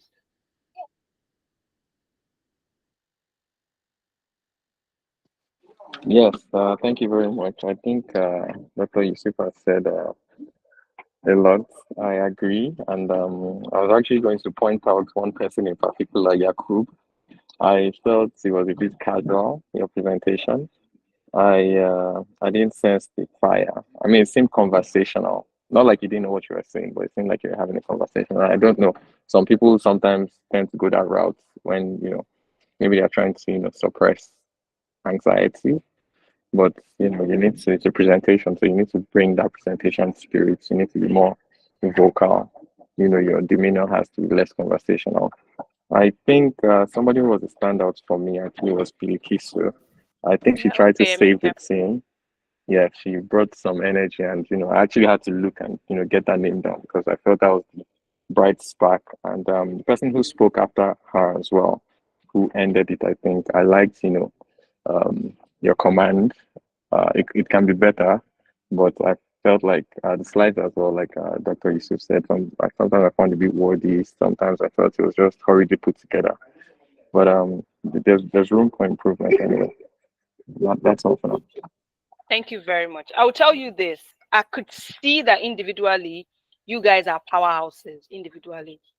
And I tell you, if you bring those powerhouses together, you guys will make a fantastic team.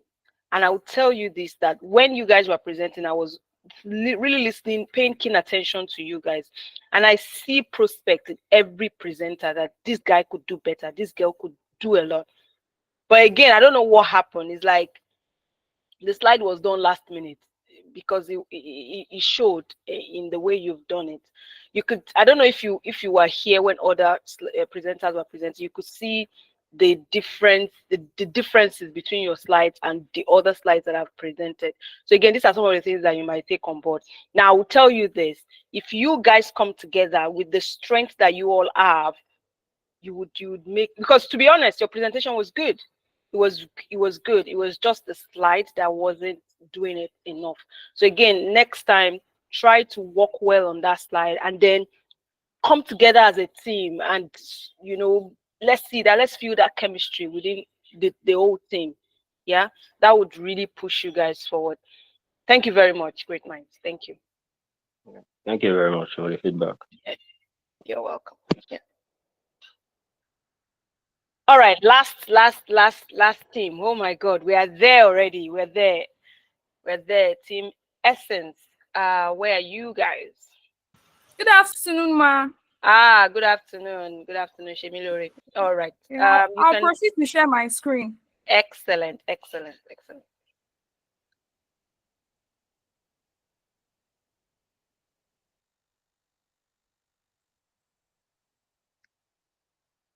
Please confirm if you can see my screen now. We're not seeing it though. Okay, it's coming up now. You can see it. Okay, can you see it now? Yes, but make sure it's in Okay, full we can see it now. slideshow, please. Slideshow. Full screen. Yeah.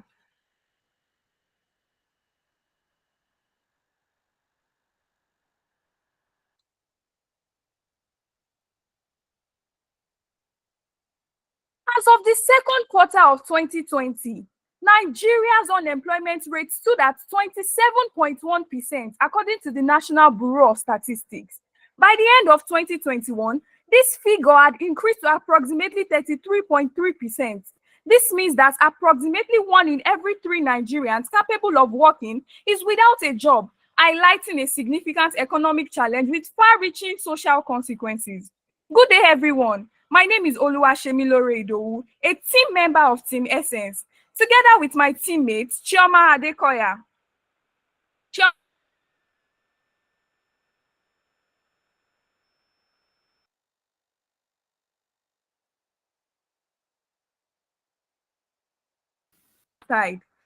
What then is unemployment? Unemployment in Nigeria is not just an economic issue. It is a social crisis affecting the nation's development. The youth unemployment rate, which affects those aged 15 to 34, was reported at 42.5% in 2020 by the National Bureau of Statistics. This staggering figure impacts economic growth, social stability, and quality of life. Nigeria, the most populous country in Africa, with over 200 million people, faces the challenge of creating jobs for a rapidly growing population while addressing structural barriers in its economy. What then is the link to migration? In response to limited opportunities, many Nigerians migrate to seek better livelihoods. Isn't this disheartening? According to World Bank, in 2020, over 1.7 million Nigerians lived abroad, with significant population in countries like the United States and United Kingdom. Migration becomes a viable option when local job markets are stagnant and declining. In recent times, data indicates that Nigerians often move from one country to another in North America, Europe, and parts of Africa, seeking employment in sectors like healthcare, technology, and education. According to the United Nations Department of Economic and Social Affairs, the Nigerian diaspora sent home $17.2 billion in remittance in 2020, highlighting the economic impact of migration. This is also an increasing trend of migration to Canada, driven by better job prospects and favorable immigration policies. What then are the solutions to these policies? Addressing unemployment and migration requires a multifaceted approach, which is the focus of our presentation today. Economic reforms and job creation can reduce the need for migration. Understanding migration trends is crucial for effective policy making that benefits both Nigeria and destination country. High unemployment rate in Nigeria drives significant migration trends with profound implications for individuals and society. As we delve deeper into specific migration patterns and explore case studies and strategies, let's consider how we can tackle these interconnected challenges to foster a more prosperous future for Nigeria. What then are the causes of unemployment-driven migration in Nigeria? My teammate, Simile Ishodimu, will walk us through the causes of unemployment-driven migration in Nigeria.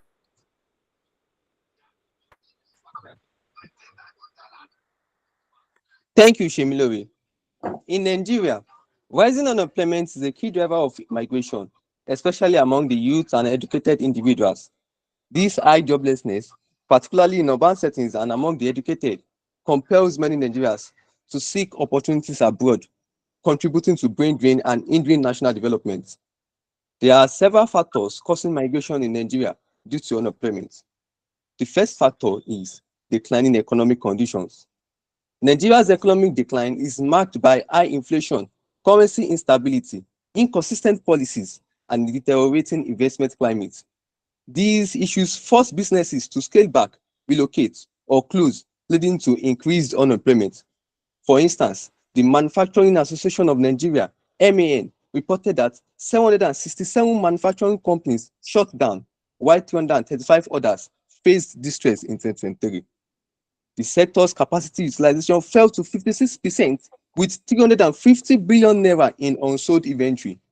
This ongoing economic instability drives companies like P&G, Unilever PLC, Aventis Nigeria Limited, just to mention a few, to migrate, seeking more stable environments. Secondly, my second point is poor educational system. Nigerians increasingly seek education abroad due to the failing domestic educational system. Factors such as unpaid lecturer salary, inadequate facilities contribute to the decline. For instance, the Academic Staff Union of Universities, ASU, halted academic activities for over 8 months in 2022 due to industrial action. This situation prompted a significant rise in Nigerian students studying in the UK, with numbers jumping from 21,305 in 2020-2021 to 44,195 in 2021-2022. Will the students stay or go away if their education is led astray? This is the question that I'm pushing to you, my audience. This trend of pursuing better education opportunities abroad contributes to unemployment-driven migration and worsening brain drain. Next point is healthcare challenges. Nigeria's healthcare sector faces deteriorating infrastructure, low government funding, and the emigration of skilled healthcare workers. The federal government allocated only 4.6% of its budget to healthcare in 2024, below the 15% promised in the 2001 Abuja Declaration. The sector struggles with underdeveloped facilities and severe shortage of medical professionals. Nigeria needs about 237,000 doctors, but only has around 35,000 due to the migration of healthcare workers. Can the health workers stay in their place if they are met with an empty space? This same country loses $2 billion annually to medical tourism and risks losing more than 50% of its skilled healthcare workforce by 2025, according to the National Medical Association in 2023. The next point is brain drain. Brain drain involves the emigration of skilled Nigerians, leading to a loss of expertise. Recent examples include Yemisi Ogunleye, who won gold in shot put for Germany at the 2024 Paris Olympics. My audience, what part of the name Yemisi Ogunleye sounds German to you?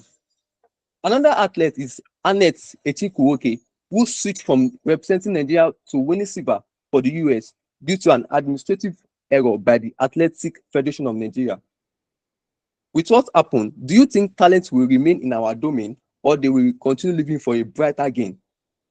The next point, which is the last one, is national insurgency.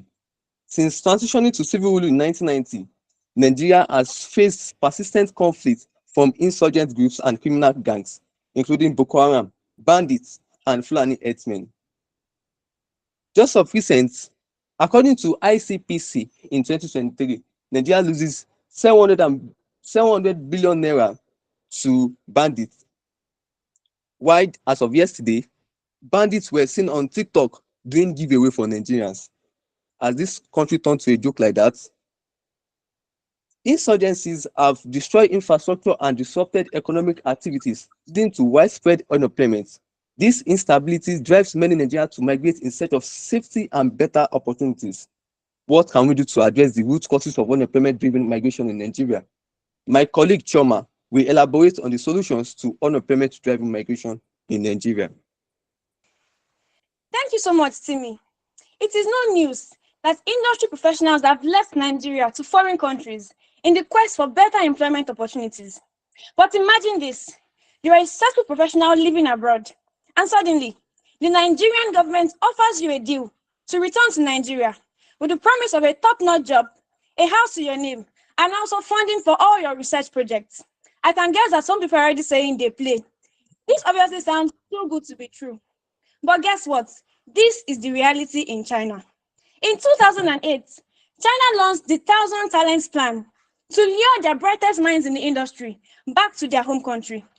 This initiative offered industry experts who resided in foreign countries an opportunity to come back to China with the promise of luxurious housing, prestigious jobs, and research opportunities.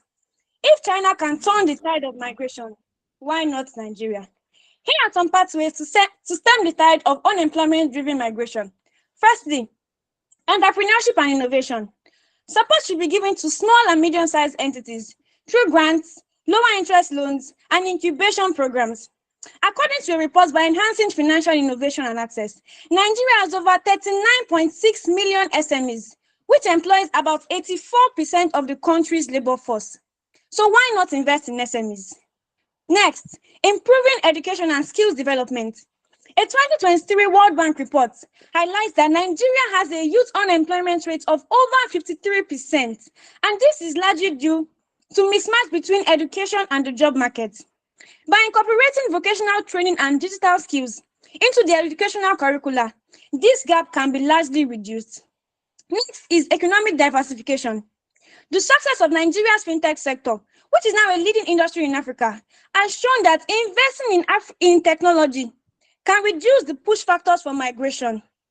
Next is developing competitive compensation packages.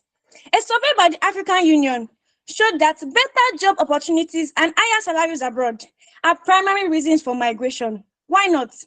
Therefore, improved wages and better working conditions can make employment more attractive compared to countries abroad. Finally, encouraging public-private partnership.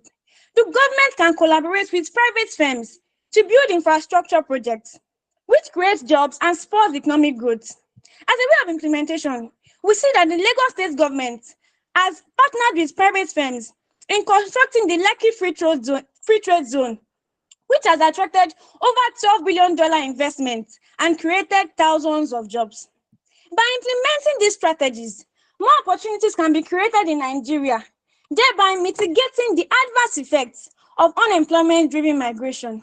It is not enough to know the solutions to a problem. What steps can be taken to implement these strategies? My colleague Shola will now recommend actionable strategies and bring our presentation to a thoughtful conclusion. Thank you, Choma. Nigeria, with its vibrant population of over 200 million people, is Africa's most populous nation. Beneath the surface of Nigeria's bustling activity lies a severe unemployment crisis. As of the second quarter of 2023, Nigeria's unemployment rate stood at a whopping 33.3%, one of the highest globally, with youth unemployment alarmingly high at nearly 53%. These figures translate into millions of young people left without jobs or any meaningful source of living. But what does this mean for Nigeria? Nigeria stands at a pivotal point where it must make crucial decisions to determine its future. The current trajectory of unemployment and mass migration is unsustainable, threatening to break down the structures and bonds that hold the nation. Yet, with the right structures and international cooperation, this crisis can be turned into an opportunity for renewal and growth. The stories of young Nigerians risking everything to seek opportunities abroad are a stark reminder of the urgent need for change. But they also underscore the potential that lies within the country, a potential that, if harnessed, could transform Nigeria into a thriving and prosperous nation when migration is a choice and not a necessity. We have some recommendations. Firstly, strengthening governance and reducing corruption. Corruption is a significant barrier to economic growth, costing Nigeria an estimated 20% of its GDP annually.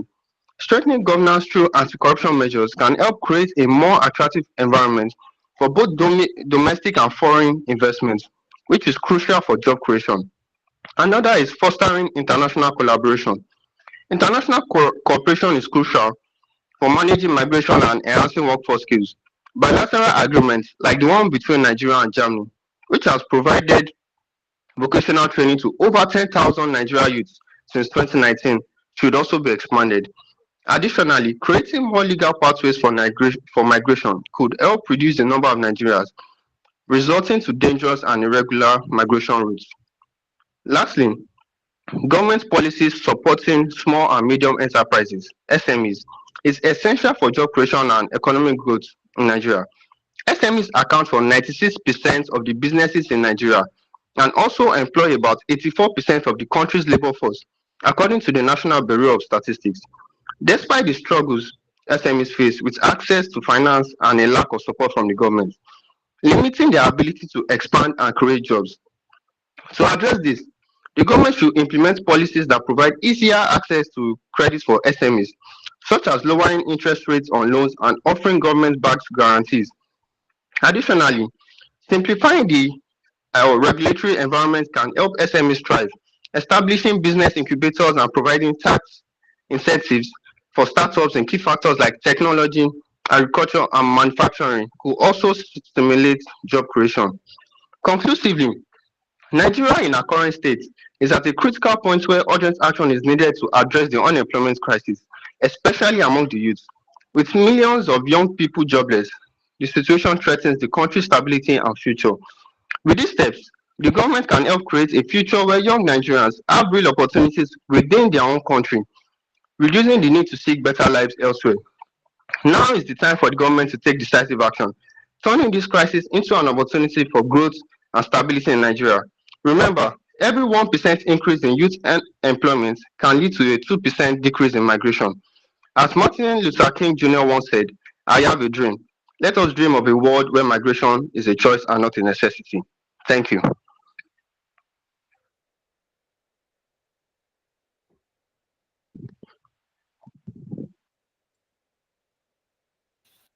Thank you very much, guys. Thank you for the presentation. Thank you very much. All right. Mentor Sheyi, can you please give this group some feedback? Yes, indeed. I think the team did really well. I was impressed. A number of standout speakers on the team, which actually made it very interesting. And I was really engaged. Probably one of the most engaging presentations I've had, with the little jokes and jabs here and there from the presenters. I enjoyed that a lot. I think somebody even said they play at some point. So that was interesting to drive home the points. I liked the energy. The slides weren't bad. I wouldn't say they're my best slides.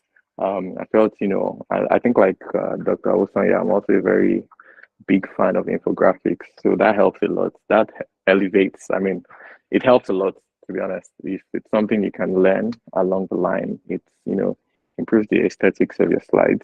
But I like that a lot. I like the team. I like the transition. I felt everybody was strong in their own rights. Nonetheless, there were some standout presenters as well. What else? Referencing wasn't too bad. I felt it could be better. I liked, did I catch his name? Yes, Shemilori was really good with his references, as he was speaking, he was, also making note of those references as well. But I also like to see those references on the slides as well.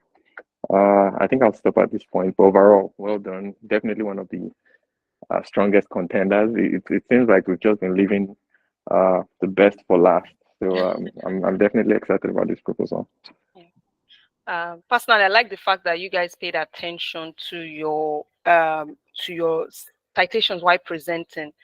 And I liked the fact that when Chioma was presenting, she didn't just present her own part, but she made reference to other countries that were doing something well and how we could adopt those things from Nigeria in Nigeria. And that's what I say about just talking. So we don't just want to talk, but we want to say that, okay, this is where it's working. Why don't we implement it here? And it gives your presentation this solid backing towards it. And everything else that was said, some of the slides I feel could be much better.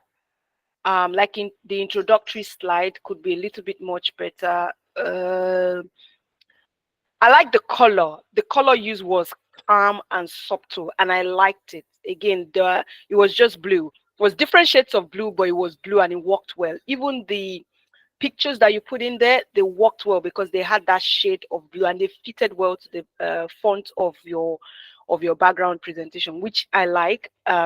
Although I didn't like the fact that, and I'll say this, the fact that you need to reference, when you pick pictures from anywhere, you need to reference the sources. Yeah, you don't just pick things and put them around. You need to put those source in that slide. Yeah. Dr. Yusuf, you have your answers. Yes, thank you very much. I just wanted to quickly mention one or two things from the slides. Can you share the slides again? Was it you that shared the slide, or was it from it was me? I will share it again. Yes. So one good slide. I just noticed a couple of things. Okay, so can you go to the slide number 6? Number 6, okay. The next one, yeah. So just when you prepare your slides, make sure that the pictures you use are well positioned. You can see this picture, for instance, is already cutting into the unemployment. So try as much as possible. This is just for educational purposes. Try as much as possible to make sure it blends well, right? So that you can have a better slide. Also, I noticed the recommendation part too. Recommendation was in a different font size, and the rise of the economy or something that you've written, roles of the government. You see, it's not really nice looking at this slide, for instance. So try as much as possible. The topic should be the same font size so that it makes sense, right? And we put a lot of words there, which is, but if you can put pointers or like Mentor Shei said, infographics to tell a story, it looks quite simplified, too simplified in my opinion. So next time when you're making your slides, try as much as possible to come up with better ideas than just putting words. Right. Okay. But that's what I wanted to mention. Aside that, the mentors have already said everything. Well done. Confident presentation from all the team members. It was a really good presentation. Well done, Shemilore, for the introduction as well. So, yeah, that's everything. Thank you very much. Nice conclusion, Isaiah. I enjoyed the conclusion. Yeah. You concluded it in a very good way. I enjoyed it. Well done, guys. And they had practical life examples that they put into their presentation as well, which people can relate with while they were presenting. At some point, you can relate with every part of the presentation, which is good. But again, obviously, you could gain more marks by ensuring that your slides are better. Yeah. All right. So that would be the end for all presenters. Do we have any final comments from the mentors? Before we have any final comments from the mentors, please? Well, if I could just say, I want to appreciate all the mentors that came here today. Thank you, Mentor Tosin. I think she has just left. Mentor Tosin, Mentor Shay, thank you so much. We appreciate your time. this we don't the mentors do not collect anything, like I always say, but they always come here to make sure they help as many people as they can, to develop themselves. So thank you a lot, Professor Bolajoko. I know, thank you so much, professor from You're University of welcome. I never get another husband, though, so I must come. Thank you so much, man. Every time I see mentors come on this platform, I'm always happy because, out of their very busy schedule, they've decided to spend it with us. So thank you so much. For Dr. Adejumoke, thank you as well for being the host and also being a mentor, for helping a lot of these mentees. We really appreciate. Thank you so much. I can't thank you guys Guys, enough. if any one of you schools in Unilag or you're in Unilag, please pay homage to Professor Bolajoko for us. So make sure that you take care of your own in Unilag. Yeah. I was Thank you. Thank you very much. Okay, so I want to also thank everybody that's joined this session, this phase today. Well, first of all, it's been the first presentation for the competition. You guys did exceedingly well. In fact, you surpassed my expectation because usually the first phase is like people are trying to get an understanding of how the presentation should be and the nerves and everything. So I must commend you guys for doing a really good job. A lot of research, I could say a lot of research that has been put into this. A lot of time and energy has been put into this. So well done to you guys. We noticed everything, in other words. So well done. And yes, thank you very much for the great presentations that we saw today. I'll shut up now and then I'll go post this course. All right, thank you very much. Okay, so the scores will be posted on the Daytopia WhatsApp group, and also to posted on the leaders WhatsApp group as well. If you don't get to see it on the WhatsApp group, please ask your team leader for the result feedback, because we need to calculate all the scores that are in, and then would post the scores after we're done with the calculation. All right, thank you very much, guys, for tuning in today. Please, guys, start preparing for your next competition. Start making up your slides. You already know the people to send a message to. Yeah. Let me put them on the spot. Contact Lukman. I don't know how they did it.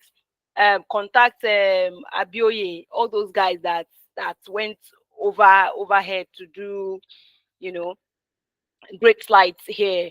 So if you're struggling with working on your slide, please ask your team leader to reach out to any of these guys, and I'm sure that they would. And that's what we preach here, that's what we encourage here, helping one another. Even if somebody is not in your team, you can also still help them to succeed as well. It doesn't stop you from succeeding in whatever you're doing. So whoever you are able